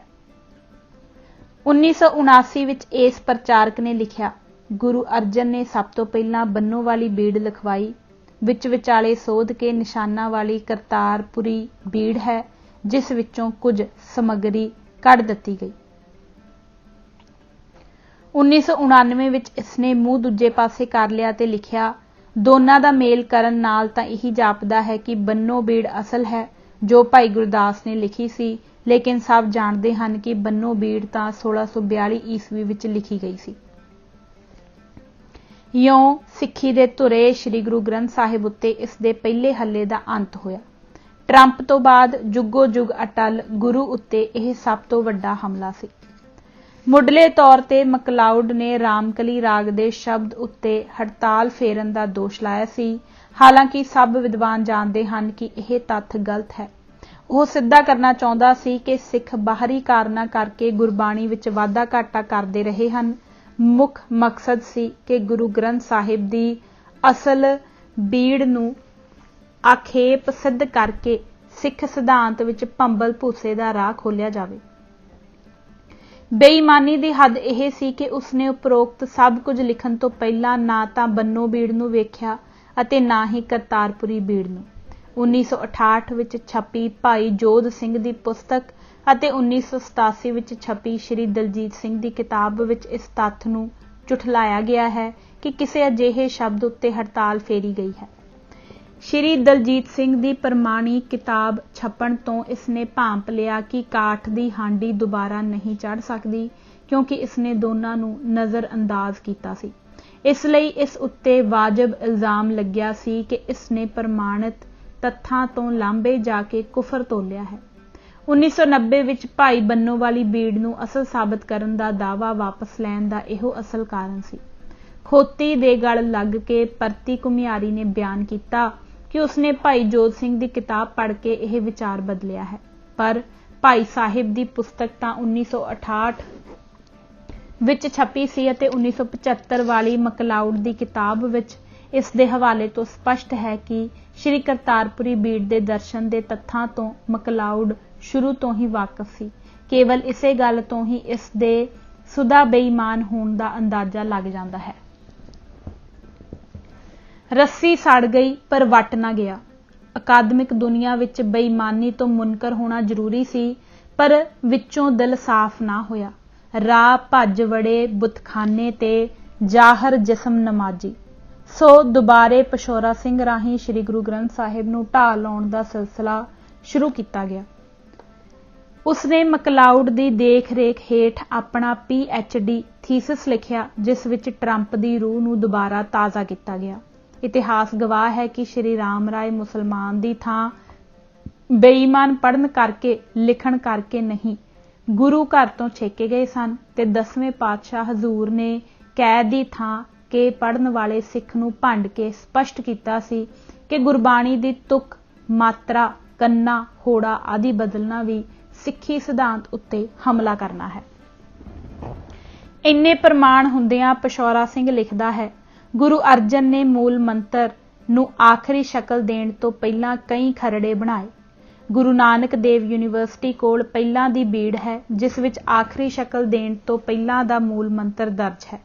ਇਸ ਵਿੱਚ ਪੁਰਖ ਲਫ਼ਜ਼ ਬਾਅਦ ਵਿੱਚ ਪਾਇਆ ਗਿਆ, ਜਿਸ ਤੋਂ ਸਪਸ਼ਟ ਹੈ ਕਿ ਗੁਰੂ ਅਰਜਨ ਦੇ ਸਮੇਂ ਤੋਂ ਪਰਮਾਤਮਾ ਦਾ ਪੁਰਖ ਸਰੂਪ ਪ੍ਰਚਲਿਤ ਹੋਇਆ, ਜਦੋਂ ਕਿ ਗੁਰੂ ਨਾਨਕ ਵੇਲੇ ਨਿਰੰਕਾਰ ਸਰੂਪ ਪ੍ਰਚਲਿਤ ਸੀ। ਗੁਰੂ ਨਾਨਕ ਦੇ ਸਮੇਂ ਤੋਂ ਬਾਅਦ ਸਿੱਖ ਧਰਮ ਸਿਧਾਂਤ ਅਤੇ ਸਿੱਖ ਪੰਥ ਦਾ ਬਦਲਿਆ ਹੁਲੀਆ ਇਉਂ ਸਪਸ਼ਟ ਹੋ ਜਾਂਦਾ ਹੈ। ਇਸੇ ਤਰ੍ਹਾਂ ਗੁਰੂ ਰਾਮਦਾਸ ਨੇ ਮੂਲ ਮੰਤਰ ਵਿੱਚ ਨਿਰਵੈਰ ਲਫ਼ਜ਼ ਪਾਇਆ, ਜੋ ਕਿ ਉਹਨਾਂ ਦੇ ਘਰੇਲੂ ਵਿਰੋਧ ਵਿੱਚ ਨਿਰਵੈਰ ਰਹਿਣ ਦਾ ਸੂਚਕ ਹੈ, ਪਰ ਸਾਬਤ ਕਰਨ ਲਈ ਉਸ ਪਰੰਪਰਾ ਨੂੰ ਚੁਣੌਤੀ ਦੇਣੀ ਪਵੇਗੀ ਜਿਸ ਅਨੁਸਾਰ ਮੂਲ ਮੰਤਰ ਗੁਰੂ ਨਾਨਕ ਦੀ ਰਚਨਾ ਹੈ। ਇਉਂ ਸਿੱਖੀ ਸਿਧਾਂਤ ਵਿੱਚ ਨਵੇਂ ਸੰਕਲਪ ਜੁੜੇ। ਆਖਰੀ ਖਰੜੇ ਵਿੱਚ ਗੁਰੂ ਅਰਜਨ ਨੇ ਸਤਿਗੁਰ ਪ੍ਰਸਾਦ, ਸੱਚੇ ਗੁਰੂ ਦੀ ਕਿਰਪਾ ਨੂੰ ਗੁਰ ਪ੍ਰਸਾਦ, ਗੁਰ ਦੀ ਕਿਰਪਾ ਕਰ ਦਿੱਤਾ। ਹੋਰ ਲਫ਼ਜ਼ ਅਤੇ ਛੰਦਬੰਦੀ ਬਦਲਣ ਦੇ ਕਈ ਇਲਜ਼ਾਮ ਗੁਰੂ ਹਜ਼ੂਰ ਉੱਤੇ ਲਾਉਂਦਾ ਹੋਇਆ ਇਹ ਗੁਰੂ ਨਿੰਦਕ ਲਿਖਦਾ ਹੈ, ਕੁਝ ਖੋਜੀ ਜਪਜੀ ਸਾਹਿਬ ਦੇ ਆਖਰੀ ਸ਼ਲੋਕ ਨੂੰ ਗੁਰੂ ਨਾਨਕ ਦੀ ਨਹੀਂ ਬਲਕਿ ਗੁਰੂ ਅੰਗਦ ਦੀ ਰਚਨਾ ਮੰਨਦੇ ਹਨ ਅਤੇ ਉਹ ਖੋਜੀ ਮਕਲਾਉਡ ਦਾ ਹਵਾਲਾ ਦਿੰਦਾ ਹੈ। ਖਵਾਜੇ ਦਾ ਗਵਾਹ ਡੱਡੂ, ਜਾਂ ਇਉਂ ਕਹੋ ਡੱਡੂ ਦਾ ਗਵਾਹ ਖਵਾਜਾ। ਗੁਰੂ ਨਿੰਦਕ ਪਿਸ਼ੌਰਾ ਸਿੰਘ ਸਾਬਤ ਕਰਨਾ ਚਾਹੁੰਦਾ ਹੈ, ਪਹਿਲਾ ਕਿ ਗੁਰਬਾਣੀ ਸਿੱਖ ਬਚਨਾਂ ਤੇ ਸਿੱਖ ਮਨੌਤ ਅਨੁਸਾਰ ਤੁਰਕੀ ਬਾਣੀ ਨਹੀਂ ਬਲਕਿ ਦੁਨਿਆਵੀ ਪੱਖ ਪੂਰਨ ਵਾਸਤੇ ਗਾਹੇ ਬਗਾਹੇ ਰਚੀ ਗਈ ਕਵਿਤਾ ਹੈ। ਦੂਜਾ ਕਿ ਪੰਜਵੇਂ ਪਾਤਸ਼ਾਹ ਤੇ ਬਾਕੀ ਗੁਰੂ ਸਾਹਿਬਾਨ ਨੇ ਵੀ ਨਿੱਜੀ ਲੋੜ ਅਨੁਸਾਰ ਸਿੱਖ ਸਿਧਾਂਤ ਨੂੰ ਤੋੜ ਮੋੜ ਕੇ ਪ੍ਰਚਲਿਤ ਕੀਤਾ। ਤੀਜਾ ਕਿ ਗੁਰੂ ਗ੍ਰੰਥ ਸਾਹਿਬ ਨੂੰ ਸਿੱਖ ਧਰਮ ਸਿਧਾਂਤ ਜਾਣਨ ਲਈ ਪ੍ਰਮਾਣਿਕ ਨਹੀਂ ਮੰਨਿਆ ਜਾ ਸਕਦਾ।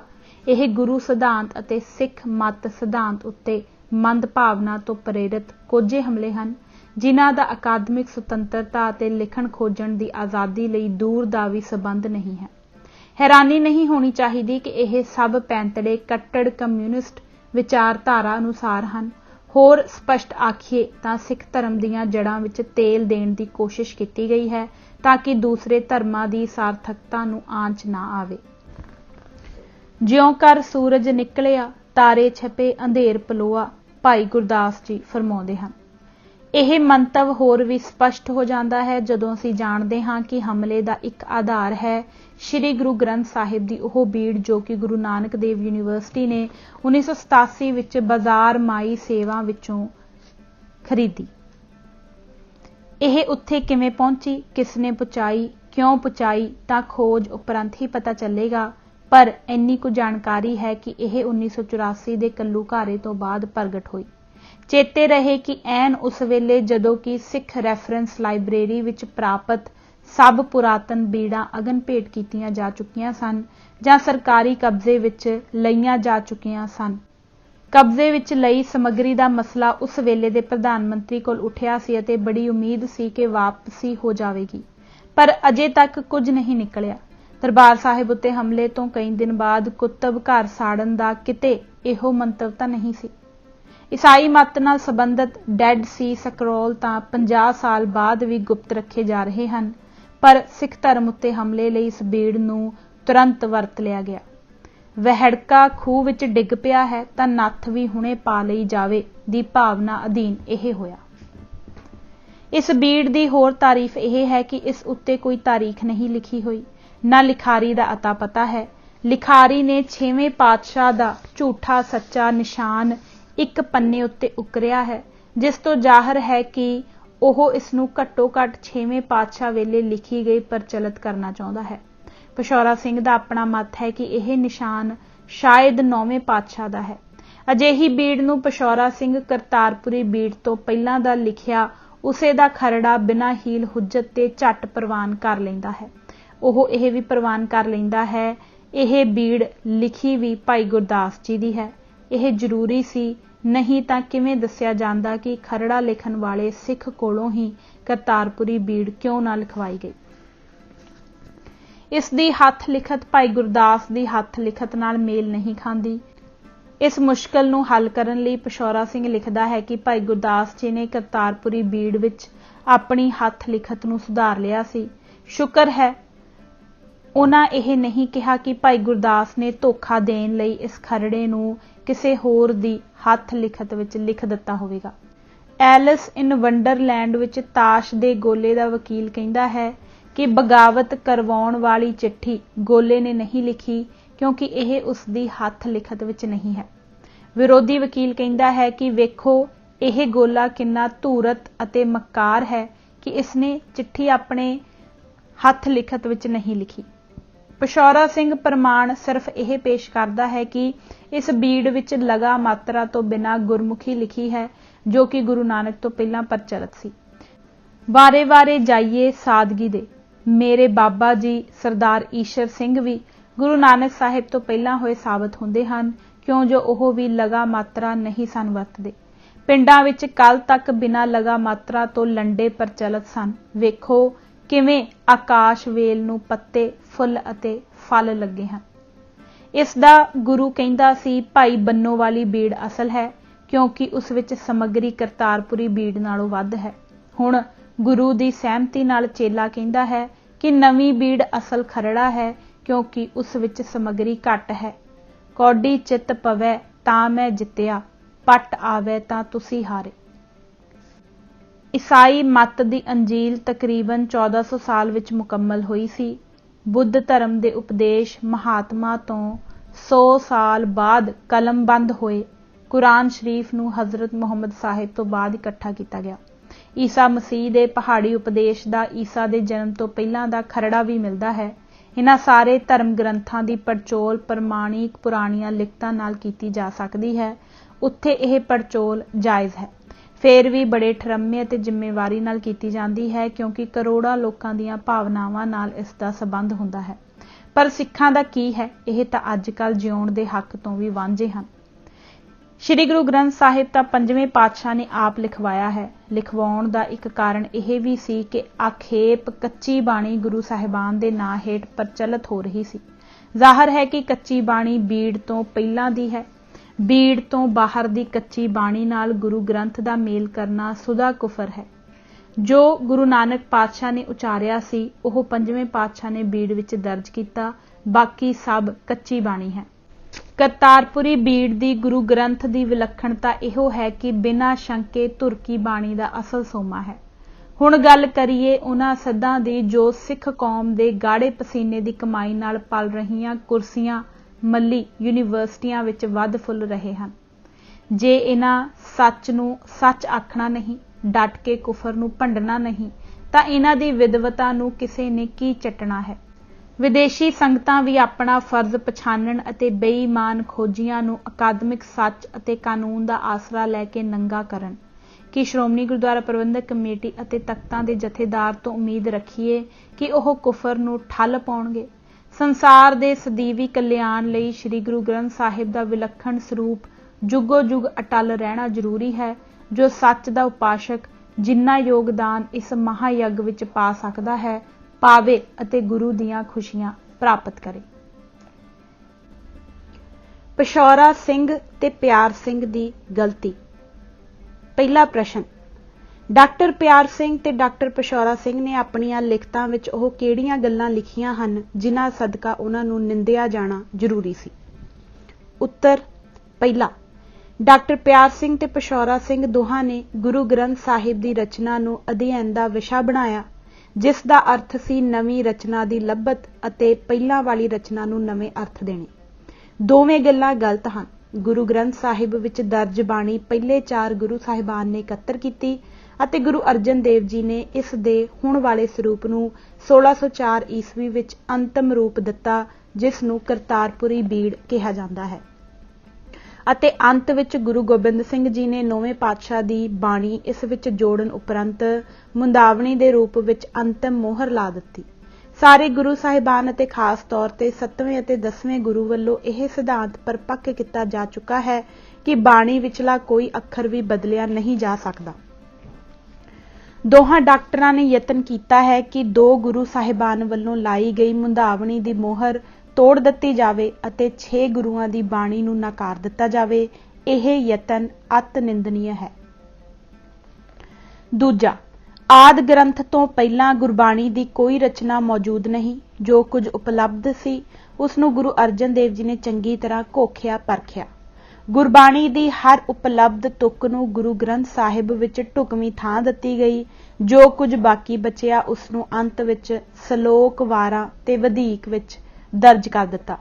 ਪਹਿਲੇ ਅਤੇ ਤੀਜੇ ਗੁਰੂ ਸਾਹਿਬਾਨ ਦੇ 2 ਨਾਮੁਕੰਮਲ ਵਾਕ ਵੀ ਲਿਖ ਦਿੱਤੇ ਗਏ ਤਾਂ ਕਿ ਦੱਸਿਆ ਜਾ ਸਕੇ ਕਿ ਜੋ ਕੁਝ ਵੀ ਉਪਲਬਧ ਸੀ ਉਸ ਨੂੰ ਦਰਜ ਕਰ ਦਿੱਤਾ ਗਿਆ ਹੈ। ਦੋਵੇਂ ਵਿਦਵਾਨ ਹੁਣ ਇਹ ਕਹਿੰਦੇ ਹਨ ਕਿ ਗੁਰੂ ਗ੍ਰੰਥ ਸਾਹਿਬ ਤੋਂ ਬਾਹਰ ਵੀ ਗੁਰਬਾਣੀ ਮੌਜੂਦ ਹੈ ਜਿਸ ਨੂੰ ਦਰਜ ਕੀਤਾ ਜਾਣਾ ਚਾਹੀਦਾ ਹੈ। ਡਾਕਟਰ ਪਿਸ਼ੌਰਾ ਸਿੰਘ ਦੇ ਮੁਕਾਬਲੇ ਡਾਕਟਰ ਪਿਆਸ ਸਿੰਘ ਇਹ ਗੱਲ ਜ਼ਿਆਦਾ ਖੁੱਲ੍ਹ ਕੇ ਕਹਿੰਦੇ ਹਨ। ਇਹ ਗੁਰੂ ਗ੍ਰੰਥ ਸਾਹਿਬ ਦੀ ਪਵਿੱਤਰਤਾ ਨੂੰ ਚੁਣੌਤੀ ਦੇਣ ਦੇ ਤੁੱਲ ਹੈ ਅਤੇ ਗੁਰਬਾਣੀ ਬਾਰੇ ਸ਼ੰਕੇ ਪੈਦਾ ਕਰਨਾ ਜਾਂ ਨਵੀਂ ਬਾਣੀ ਪੈਦਾ ਕਰਨਾ ਹੈ।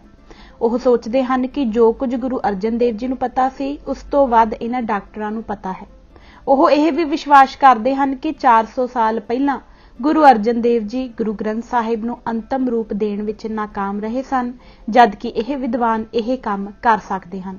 ਉਹ ਸਮਝਦੇ ਹਨ ਕਿ ਇਹਨਾਂ ਦੀ ਸਾਖ ਗੁਰੂ ਸਾਹਿਬ ਨਾਲੋਂ ਵੀ ਜ਼ਿਆਦਾ ਹੈ ਤੇ ਇਹ ਜੋ ਕਹਿਣਗੇ ਉਸ ਨੂੰ ਸਾਰੇ ਮੰਨ ਲੈਣਗੇ। ਇਹਨਾਂ ਦੇ ਸੁਝਾਅ ਮੰਨਣ ਦਾ ਤੱਤ-ਸਾਰ ਇਹ ਨਿਕਲੇਗਾ ਕਿ ਸਿੱਖਾਂ ਦਾ ਜਾਗਤ ਜੋਤ ਗੁਰੂ ਇਹਨਾਂ ਵਰਗੇ ਵਿਦਵਾਨਾਂ ਦੇ ਰਹਿਮ ਕਰਮ ਤੇ ਜਾ ਪਵੇਗਾ। ਉਂਝ ਇਹਨਾਂ ਦੀ ਗੁਰਬਾਣੀ ਬਾਰੇ ਜਾਣਕਾਰੀ ਇੰਨੀ ਘੱਟ ਹੈ ਕਿ ਇੱਕ ਨੇ ਘੱਟੋ ਘੱਟ 6 ਸ਼ਬਦਾਂ ਨੂੰ ਗੁਰੂ ਗ੍ਰੰਥ ਸਾਹਿਬ ਵਿੱਚ ਸ਼ਾਮਲ ਕਰਨ ਦੀ ਤਜਵੀਜ਼ ਰੱਖੀ ਹੈ, ਪਰ ਉਸ ਨੂੰ ਇਹ ਵੀ ਪਤਾ ਨਹੀਂ ਇਹ ਸਾਰੇ ਸ਼ਬਦ ਪਹਿਲਾਂ ਹੀ ਗੁਰੂ ਗ੍ਰੰਥ ਸਾਹਿਬ ਵਿੱਚ ਮੌਜੂਦ ਹਨ। ਕੱਚੀ ਬਾਣੀ ਨੂੰ ਸੱਚੀ ਬਾਣੀ ਦੇ ਰੂਪ ਵਿੱਚ ਪੇਸ਼ ਕਰਨ ਦਾ ਇਹਨਾਂ ਦਾ ਯਤਨ ਕੋਝਾ, ਹੰਕਾਰ ਭਰਿਆ ਤੇ ਸਵਾਰਥ ਭਰਪੂਰ ਹੈ। ਗੁਰੂ ਗ੍ਰੰਥ ਸਾਹਿਬ ਨੂੰ ਛੁਟਿਆਉਣ ਦਾ ਇਹਨਾਂ ਦਾ ਯਤਨ ਅਫਸੋਸਨਾਕ ਹੈ। ਸਿਧਾਂਤਕ ਤੌਰ ਤੇ ਇਹ ਕਾਰਾ ਉਸ ਪਾਪੀ ਮਸੰਦ ਦੇ ਕਾਰੇ ਵਰਗਾ ਹੀ ਹੈ ਜਿਸ ਨੇ ਗੁਰੂ ਤੇਗ ਬਹਾਦਰ ਸਾਹਿਬ ਉੱਤੇ ਗੋਲੀ ਚਲਾ ਦਿੱਤੀ ਸੀ, ਜਾਂ ਉਸ ਪਠਾਨ ਵਰਗਾ ਜਿਸ ਨੇ ਗੁਰੂ ਗੋਬਿੰਦ ਸਿੰਘ ਜੀ ਤੇ ਹਮਲਾ ਕਰ ਦਿੱਤਾ ਸੀ। ਤੀਜਾ, ਉਹਨਾਂ ਦਾ ਵਰਤਾਰਾ ਵਿਦਵਾਨਾਂ ਵਾਲਾ ਨਹੀਂ। ਦੋਵੇਂ ਹੀ ਅਖੌਤੀ ਮੋਹਨ ਪੋਥੀਆਂ ਅਤੇ ਗੁਰੂ ਨਾਨਕ ਦੇਵ ਯੂਨੀਵਰਸਿਟੀ ਦੇ ਖਰੜਾ ਨੰਬਰ 1245 ਉੱਤੇ ਭਾਰੀ ਟੇਕ ਰੱਖਦੇ ਹਨ ਤੇ ਇਹ ਦੋਵੇਂ ਹੀ 1604 ਈਸਵੀ ਮਗਰੋਂ ਦੇ ਕਾਲ ਦੀਆਂ ਲੱਭਤਾਂ ਹਨ। ਇੱਕ ਪੋਥੀ ਉੱਤੇ ਸਾਲ ਮਿਟਾ ਕੇ ਦੁਬਾਰਾ ਲਿਖਿਆ ਗਿਆ ਹੈ। ਪਹਿਲੇ ਹੀ ਸਫ਼ੇ ਤੇ ਇੱਕ ਪੋਥੀ ਵਿੱਚ ਇਹ ਸਰਾਪ ਦਿੱਤਾ ਗਿਆ ਹੈ ਕਿ ਲੇਖਕ ਵੱਲੋਂ ਦਰਜ ਅਵਤਾਰਾਂ ਦੀ ਲੜੀ ਨੂੰ ਜੋ ਨਹੀਂ ਮੰਨੇਗਾ ਉਹ ਨਰਕ ਵਿੱਚ ਜਾਏਗਾ। ਇਸ ਤਰ੍ਹਾਂ ਅੰਤਰੀਵ ਗਵਾਹੀ ਅਨੁਸਾਰ ਇਹ ਸਾਹਿਤ ਮੀਣਿਆਂ ਦੀ ਉਸ ਸੰਪਰਦਾ ਨਾਲ ਸੰਬੰਧਿਤ ਹੈ ਜੋ ਗੁਰੂ ਰਾਮਦਾਸ ਅਤੇ ਗੁਰੂ ਅਰਜਨ ਦੇਵ ਜੀ ਨੂੰ ਗੁਰੂ ਹੀ ਨਹੀਂ ਸੀ ਮੰਨਦੀ। ਨਵਾਂ ਲਿਖਿਆ ਸਾਲ ਵੀ ਇਸ ਨੂੰ 1595 ਈਸਵੀ ਤੱਕ ਲਿਜਾਂਦਾ ਹੈ। ਇਸ ਦੇ ਬਾਵਜੂਦ ਇਹ ਵਿਦਵਾਨ ਇਸ ਝੂਠ ਨੂੰ ਗਲੇ ਲਾਈ ਬੈਠੇ ਹਨ ਕਿ ਇਹਨਾਂ ਦੀ ਤਿਆਰੀ ਗੁਰੂ ਅਮਰਦਾਸ ਜੀ 1552 ਤੋਂ 1574 ਨੇ ਕਰਵਾਈ ਸੀ। ਖਰੜਾ ਨੰਬਰ 1245 ਵਿੱਚ ਗੁਰੂ ਅਰਜਨ ਦੇਵ ਜੀ ਦੀ ਸ਼ਹਾਦਤ ਦਾ ਸਾਲ ਉਸੇ ਹੱਥ ਨਾਲ ਤੇ ਉਸੇ ਸਿਆਹੀ ਵਿੱਚ ਅੰਕਿਤ ਹੈ ਜਿਸ ਵਿੱਚ ਬਾਕੀ ਦਾ ਖਰੜਾ ਹੈ। ਇਸ ਵਿੱਚ 9ਵੇਂ ਗੁਰੂ ਦਾ ਨਿਸ਼ਾਨ ਵੀ ਮੌਜੂਦ ਹੈ ਜੋ ਇਹ ਵਿਦਵਾਨ 6ਵੇਂ ਗੁਰੂ ਦਾ ਦੱਸਣਾ ਚਾਹੁੰਦਾ ਹੈ। ਪਿਸ਼ੌਰਾ ਸਿੰਘ ਨੇ ਤਾਜ਼ਾ ਲਿਖਤ ਵਿੱਚ ਇਹ ਮੰਨ ਵੀ ਲਿਆ ਹੈ। ਬਿਨਾਂ ਸ਼ੱਕ ਦੋਵੇਂ ਹੀ ਮੀਣਿਆਂ ਦੀ ਸੰਪਰਦਾ ਦੀਆਂ ਕਿਰਤਾਂ ਹਨ। ਇਹ ਗੱਲ ਅੰਦਰੂਨੀ ਗਵਾਹੀ ਤੋਂ ਹੀ ਪ੍ਰਤੱਖ ਹੈ। ਇਸ ਦੇ ਬਾਵਜੂਦ ਦੋਵੇਂ ਵਿਦਵਾਨ ਗੁਰੂ ਗ੍ਰੰਥ ਸਾਹਿਬ ਦੇ ਮੁਕਾਬਲੇ ਇਹਨਾਂ ਕਿਰਤਾਂ ਨੂੰ ਜ਼ਿਆਦਾ ਭਰੋਸੇਯੋਗ ਸਮਝਦੇ ਹਨ ਤੇ ਚਾਹੁੰਦੇ ਹਨ ਕਿ ਜਿਸ ਨੂੰ ਭਾਈ ਗੁਰਦਾਸ ਨੇ ਵੀ ਪਾਪੀ ਮੀਣਿਆਂ ਦਾ ਪੰਥ ਕਹਿ ਕੇ ਨਿੰਦਿਆ ਹੈ ਉਸ ਦੀ ਨਕਲੀ ਕਿਰਤ ਨੂੰ ਆਧਾਰ ਮੰਨ ਕੇ ਗੁਰੂ ਗ੍ਰੰਥ ਸਾਹਿਬ ਦੀ ਸੁਧਾਈ ਕੀਤੀ ਜਾਵੇ। ਇਹ ਯਤਨ ਨਾ ਸਮਝੀ ਵਾਲਾ, ਵਿਦਵਤਾਹੀਣ ਅਤੇ ਨਿੰਦਣਯੋਗ ਹੈ। ਚੌਥਾ, ਦੋਵੇਂ ਵਿਦਵਾਨ ਗੁਰਬਾਣੀ ਦੇ ਧੁਰਕੀ ਬਾਣੀ ਦੇ ਸਰੂਪ ਨੂੰ ਖਤਮ ਕਰਨਾ ਚਾਹੁੰਦੇ ਹਨ, ਇਹ ਸਾਬਤ ਕਰਕੇ ਕਿ ਇਹ ਬਾਣੀ ਉਤਰੀ ਨਹੀਂ ਸੀ, ਸਗੋਂ ਗੁਰੂਆਂ ਦੀਆਂ ਵਕਤੀ ਲੋੜਾਂ ਅਨੁਸਾਰ ਤਿਆਰ ਕੀਤੀ ਗਈ ਸੀ ਤੇ ਸਮੇਂ-ਸਮੇਂ ਖਰੜੇ ਤਿਆਰ ਕੀਤੇ ਗਏ ਸਨ ਜੋ ਲੋੜ ਪੈਣ ਤੇ ਇਸ ਤਰ੍ਹਾਂ ਸੋਧੇ ਗਏ ਕਿ ਪੰਥ ਦੇ ਮੁੱਢਲੇ ਅਸੂਲ ਵੀ ਬਦਲ ਦਿੱਤੇ ਗਏ। ਪਿਛਲੇ 400 ਸਾਲਾਂ ਦੇ ਇਤਿਹਾਸ ਵਿੱਚ ਖਰੜਿਆਂ ਦੀ ਗੱਲ ਕਿਸੇ ਨੇ ਨਹੀਂ ਸੀ ਕੀਤੀ। ਸਭ ਤੋਂ ਪਹਿਲਾਂ ਇਹ ਗੱਲ ਡਾਕਟਰ ਪਿਸ਼ੌਰਾ ਸਿੰਘ ਦੀ ਹੁਣ ਦੀ ਰਚਨਾ ਦੇ ਗਾਈਡ ਤੇ ਉਸਤਾਦ ਡਾਕਟਰ ਹਿਊ ਮੈਕਲੌਡ ਨੇ ਛੇੜੀ ਸੀ। ਇਤਿਹਾਸ ਵਿੱਚ ਡਾਕਟਰ ਪਿਸ਼ੌਰਾ ਸਿੰਘ ਪਹਿਲਾ ਵਿਅਕਤੀ ਹੈ ਜਿਸ ਨੇ ਆਪਣੇ ਗਾਈਡ ਨੂੰ ਖੁਸ਼ ਕਰਨ ਲਈ ਇਸ ਫਜ਼ੂਲ ਸੁਝਾਅ ਨੂੰ ਗੰਭੀਰਤਾ ਨਾਲ ਲੈ ਲਿਆ। ਗੁਰਬਾਣੀ ਧੁਰਕੀ ਬਾਣੀ ਹੈ ਤੇ ਮਿਹਨਤ ਨਾਲ ਗੁਰੂਆਂ ਵੱਲੋਂ ਘੜੀ ਗਈ ਕਵਿਤਾ ਨਹੀਂ। ਬਿਨਾਂ ਕਿਸੇ ਗਵਾਹੀ ਦੇ ਜੇ ਉਹ ਅਜਿਹੀ ਗੱਲ ਮੰਨ ਲੈਂਦੇ ਹਨ ਤਾਂ ਇਹ ਸਿੱਖੀ ਦੇ ਮੁੱਢਲੇ ਵਿਸ਼ਵਾਸਾਂ ਅਤੇ ਸੱਚ ਦੇ ਉਲਟ ਹੈ ਤੇ ਇਸ ਲਈ ਨਿੰਦਣਯੋਗ ਹੈ। ਪੰਜਵਾਂ, ਦੋਵੇਂ ਹੀ ਇਹ ਖੁੱਲ੍ਹ ਕੇ ਲਿਖਦੇ ਹਨ ਕਿ ਗੁਰੂ ਅਰਜਨ ਦੇਵ ਜੀ ਨੇ ਆਪਣੇ ਤੋਂ ਪਹਿਲਾਂ ਦੇ ਗੁਰੂਆਂ ਦੀ ਬਾਣੀ ਵਿੱਚ ਇਸ ਤਰ੍ਹਾਂ ਦੀ ਤਬਦੀਲੀ ਕੀਤੀ ਕਿ ਇਸ ਨਾਲ ਪਹਿਲਾਂ ਤੋਂ ਚਾਲੂ ਸਿੱਖੀ ਦੇ ਸਿਧਾਂਤ ਹੀ ਬਦਲ ਗਏ। ਉਹ ਗੁਰੂ ਅਰਜਨ ਦੇਵ ਜੀ ਤੇ ਇਹ ਤੋਹਮਤ ਵੀ ਲਾਉਂਦੇ ਹਨ ਕਿ ਉਹਨਾਂ ਨੇ ਆਪਣੀ ਬਾਣੀ ਨੂੰ ਦੂਜੇ ਗੁਰੂਆਂ ਦੇ ਨਾਂ ਹੇਠ ਦਰਜ ਕਰ ਦਿੱਤਾ ਤੇ ਇਸ ਤਰ੍ਹਾਂ ਨਕਲੀ ਘਾੜਤ ਘੜਨ ਅਤੇ ਪੁੱਠੀ ਤਰ੍ਹਾਂ ਦੀ ਬਾਣੀ ਚੋਰੀ ਦੇ ਦੋਸ਼ ਬਣੇ। ਇਹ ਨਾ ਕਾਬਲੇ ਬਰਦਾਸ਼ਤ ਹੈ ਤੇ ਨਿੰਦਣਯੋਗ ਹੈ। ਇਸ ਪ੍ਰਸ਼ਨ ਦੇ ਉੱਤਰ ਵਿੱਚ ਹੋਰ ਬਹੁਤ ਕੁਝ ਕਿਹਾ ਜਾ ਸਕਦਾ ਹੈ। ਹਾਲ ਦੀ ਘੜੀ ਇੰਨਾ ਹੀ ਕਾਫੀ ਹੈ। ਦੂਜਾ ਪ੍ਰਸ਼ਨ, ਕੀ ਦੋਹਾਂ ਲੇਖਕਾਂ ਦੀ ਮੰਦਭਾਵਨਾ ਦਾ ਕੋਈ ਪੱਕਾ ਸਬੂਤ ਹੈ? ਉੱਤਰ, ਪਹਿਲਾ, ਕਿਉਂਕਿ ਦੋਹਾਂ ਲੇਖਕਾਂ ਨੇ ਕਿਸੇ ਠੋਸ ਆਧਾਰ ਤੋਂ ਬਗੈਰ ਹੀ ਬੇਥਵੀਆਂ ਗੱਲਾਂ ਲਿਖੀਆਂ ਹਨ, ਇਸ ਲਈ ਇਹ ਸਾਬਤ ਕਰਨਾ ਇਹਨਾਂ ਦਾ ਕੰਮ ਹੈ ਕਿ ਇਹਨਾਂ ਨੇ ਅਜਿਹਾ ਕਿਸੇ ਨਿੱਜੀ ਸਵਾਰਥ ਕਰਕੇ ਨਹੀਂ ਕੀਤਾ। ਪਿਸ਼ੌਰਾ ਸਿੰਘ ਨੇ ਕਰਤਾਰਪੁਰੀ ਬੀੜ ਨੂੰ ਅਸਲੀ ਮੰਨਿਆ ਹੈ, ਪਰ ਨਾਲ ਹੀ ਖਰੜਾ ਨੰਬਰ 1245 ਨੂੰ ਇਸ ਦਾ ਪਹਿਲਾ ਡਰਾਫਟ ਜਾਂ ਖਰੜਾ ਮੰਨਿਆ ਹੈ। ਇਹ ਗੱਲ ਸਭ ਨੂੰ ਪਤਾ ਹੈ ਕਿ ਖਰੜਾ ਨੰਬਰ 1245 ਵਿੱਚ ਸ਼ੱਕੀ ਰਚਨਾ ਹੈ ਜਿਸ ਨੂੰ ਗੁਰੂ ਅਰਜਨ ਦੇਵ ਜੀ ਦੇ ਨਾਂ ਨਾਲ ਜੋੜਿਆ ਜਾਂਦਾ ਹੈ। ਪਿਸ਼ੌਰਾ ਸਿੰਘ ਦਾ ਕਥਨ ਇਸ ਬੇਥਵੀ ਗੱਲ ਨੂੰ ਮੰਨਣ ਦੇ ਬਰਾਬਰ ਹੈ ਕਿ ਡਰਾਫਟ ਵਿੱਚ ਪਹਿਲਾਂ ਗੁਰੂ ਅਰਜਨ ਦੇਵ ਜੀ ਨੇ ਆਪਣੇ ਨਾਂ ਹੇਠ ਸ਼ੱਕੀ ਰਚਨਾ ਦਰਜ ਕੀਤੀ ਤੇ ਫਿਰ ਅੰਤਮ ਸਰੂਪ ਵਿੱਚ ਮਿਟਾ ਦਿੱਤੀ।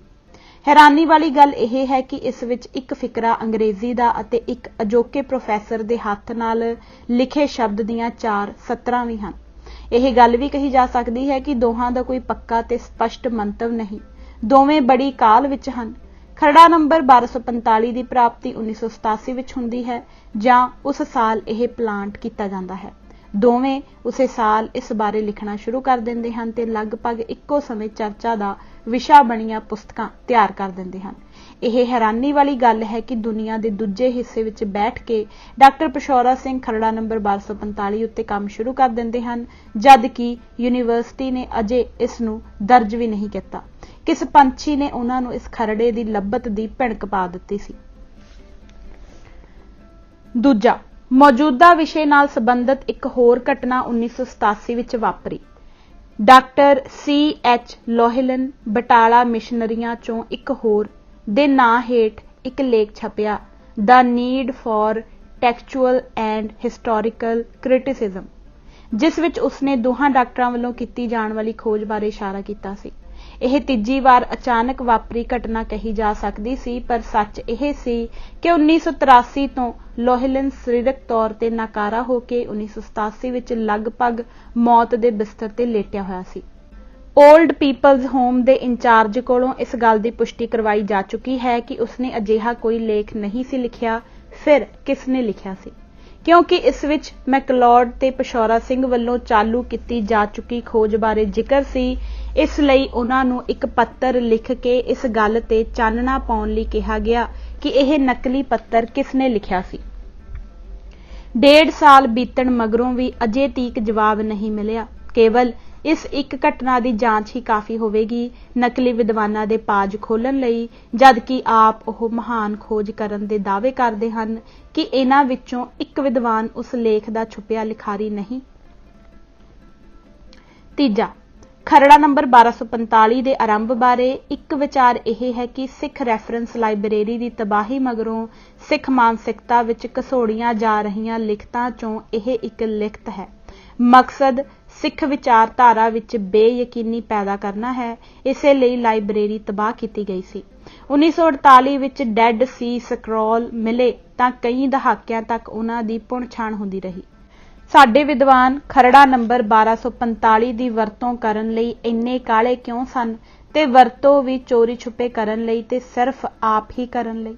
ਇਸ ਦੇ ਆਧਾਰ ਤੇ ਕੋਈ ਦੂਰ ਰਸ ਨਤੀਜੇ ਕੱਢਣ ਤੋਂ ਪਹਿਲਾਂ ਉਹਨਾਂ ਨੇ ਇਸ ਦੀ ਜਨਤਕ ਪੜਚੋਲ ਕਰਾਉਣੀ ਕਿਉਂ ਜ਼ਰੂਰੀ ਨਹੀਂ ਸਮਝੀ? ਇਹ ਵੀ ਕੋਈ ਅਚਾਨਕ ਹੀ ਹੋਈ ਗੱਲ ਹੈ ਕਿ ਇਹ ਖਰੜਾ ਇਹਨਾਂ ਵਿਦਵਾਨਾਂ ਦੀ ਝੋਲੀ ਵਿੱਚ ਹੀ ਡਿੱਗਿਆ ਜਿਨ੍ਹਾਂ ਨੇ ਇਸ ਦੀ ਇੰਨੀ ਵਰਤੋਂ ਕਰਨੀ ਸੀ। ਜੇ ਕੋਈ ਸਾਬਤ ਕਰਨਾ ਚਾਹੇ ਕਿ ਸਿੱਖ ਧਰਮ ਵੱਡੇ ਹਿੰਦੂ ਧਰਮ ਦਾ ਭਾਗ ਹੀ ਹੈ ਤਾਂ ਉਸ ਲਈ ਇੰਨਾ ਹੀ ਕਾਫੀ ਹੈ ਕਿ ਗੁਰਬਾਣੀ ਨੂੰ ਤੁਰਕੀ ਬਾਣੀ ਨਾ ਸਾਬਤ ਹੋਣ ਦੇਵੇ। ਖਰੜਾ ਨੰਬਰ 1245 ਰਾਹੀਂ ਬਸ ਕੇਵਲ ਇਹੀ ਕੁਝ ਸਾਬਤ ਕਰਨ ਦਾ ਯਤਨ ਕੀਤਾ ਜਾ ਰਿਹਾ ਹੈ। 1984 ਮਗਰੋਂ ਦੇ ਹਾਲਤ ਵਿੱਚ ਇਹ ਗੱਲ ਹੋਰ ਵੀ ਸ਼ੱਕੀ ਬਣ ਜਾਂਦੀ ਹੈ। ਇਹ ਗੱਲ ਧਿਆਨ ਦੇਣ ਵਾਲੀ ਹੈ ਕਿ ਇਹ ਨਕਲੀ ਖਰੜਾ ਵੱਡੀ ਕੀਮਤ ਤਾਰ ਕੇ ਇਸੇ ਡਾਕਟਰ ਪਿਆਰ ਸਿੰਘ ਦੀ ਸਿਫਾਰਿਸ਼ ਤੇ ਹੀ ਖਰੀਦਿਆ ਗਿਆ ਸੀ। ਡਾਕਟਰ ਪਿਆਰ ਸਿੰਘ ਨੂੰ ਉਹਨਾਂ ਦੇ ਇਕਬਾਲੀਆ ਬਿਆਨ ਦੇ ਆਧਾਰ ਤੇ ਅਕਾਲ ਤਖਤ ਵੱਲੋਂ ਤਨਖਾਹ ਲਾਈ ਗਈ। ਉਸਨੇ ਆਪਣੀ ਮਰਜ਼ੀ ਨਾਲ ਤਨਖਾਹ ਭੁਗਤਾਈ। ਹੈਰਾਨੀ ਦੀ ਗੱਲ ਹੈ ਕਿ ਯੂਨੀਵਰਸਿਟੀ ਨੇ ਉਹਨਾਂ ਨੂੰ ਫਿਰ ਉਸੇ ਕੰਮ ਤੇ ਖੋਜ ਕਰਨ ਲਈ ਨਵੇਂ ਸਿਰਿਓਂ ਨੌਕਰੀ ਦੇ ਦਿੱਤੀ ਹੈ। ਇਸ ਤੋਂ ਸਾਬਤ ਹੁੰਦਾ ਹੈ ਕਿ ਯੂਨੀਵਰਸਿਟੀ ਉੱਤੇ ਕਬਜ਼ਾ ਉਹਨਾਂ ਤਾਕਤਾਂ ਦਾ ਹੈ ਜੋ ਸਿੱਖ ਹਿੱਤਾਂ ਅਤੇ ਸਿੱਖ ਹੋਂਦ ਦੀਆਂ ਵਿਰੋਧੀ ਹਨ। ਉਪਰੋਕਤ ਪ੍ਰਸ਼ਨ ਤੇ ਵਿਚਾਰ ਕਰਦਿਆਂ ਇਹ ਖਦਸ਼ੇ ਮਨ ਤੇ ਬੋਝਲ ਬਣ ਜਾਂਦੇ ਹਨ। ਪਾਠਕ ਆਪ ਨਿਰਣਾ ਲੈ ਲੈਣ ਕਿ ਸਾਜ਼ਿਸ਼ ਦੇ ਸਿਧਾਂਤ ਦੀ ਪੁਸ਼ਟੀ ਤੱਥ ਕਰਦੇ ਹਨ ਕਿ ਨਹੀਂ। ਤੀਜਾ ਪ੍ਰਸ਼ਨ, ਕਿ ਦੋਹਾਂ ਚਰਚਿਤ ਲੇਖਕਾਂ ਨੇ ਸੱਚਮੁੱਚ ਕੋਈ ਅਜਿਹੀ ਅਵੱਗਿਆ ਕੀਤੀ ਹੈ ਜਿਸ ਨਾਲ ਸ਼ਰਧਾਲੂ ਸਿੱਖਾਂ ਦੇ ਦਿਲ ਦੁਖੀ ਹੋਏ ਹੋਣ।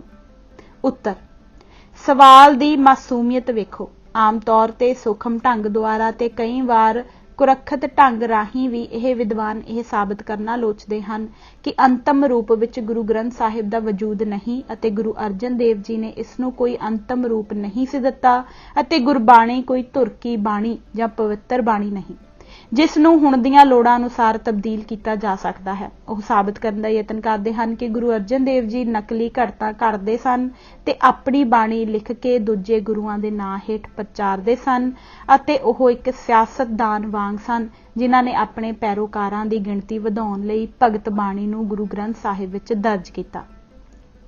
ਇਹ ਕਥਨ ਨਿਰਮੂਲ ਤੇ ਹੱਦ ਤੱਕ ਆਮੇਜ਼ ਹਨ ਅਤੇ ਇਹ ਗੱਲ ਯਕੀਨੀ ਨਾਲ ਕਹੀ ਜਾ ਸਕਦੀ ਹੈ ਕਿ ਦੋਹਾਂ ਲੇਖਕਾਂ ਨੇ ਜਾਣ ਬੁੱਝ ਕੇ ਅਤੇ ਸੱਚ ਨੂੰ ਸਮਝਣ ਦੇ ਬਾਵਜੂਦ ਲਿਖੇ ਹਨ। ਗੁਰੂ ਗ੍ਰੰਥ ਸਾਹਿਬ ਵਿੱਚ ਦਰਜ ਬਾਣੀ ਅਨੁਸਾਰ ਸਿੱਖ ਗੁਰੂ ਨੂੰ ਰੱਬ ਦਾ ਰੂਪ ਮੰਨਦੇ ਹਨ ਅਤੇ ਉਹਨਾਂ ਨੂੰ ਸਾਰੇ ਗੁਣਾਂ ਦੀ ਕਸੌਟੀ ਮੰਨਦੇ ਹਨ। ਡਾਕਟਰ ਪਸ਼ੌਰਾ ਸਿੰਘ ਜਦੋਂ ਸੰਪਾਦਕੀ ਪਾਲਿਸੀ ਦੀ ਗੱਲ ਕਰਦਾ ਹੈ ਤਾਂ ਉਹ ਗੁਰੂ ਨੂੰ ਮਾਮੂਲੀ ਸਿਆਸਤਦਾਨ ਮੰਨਦਾ ਹੈ।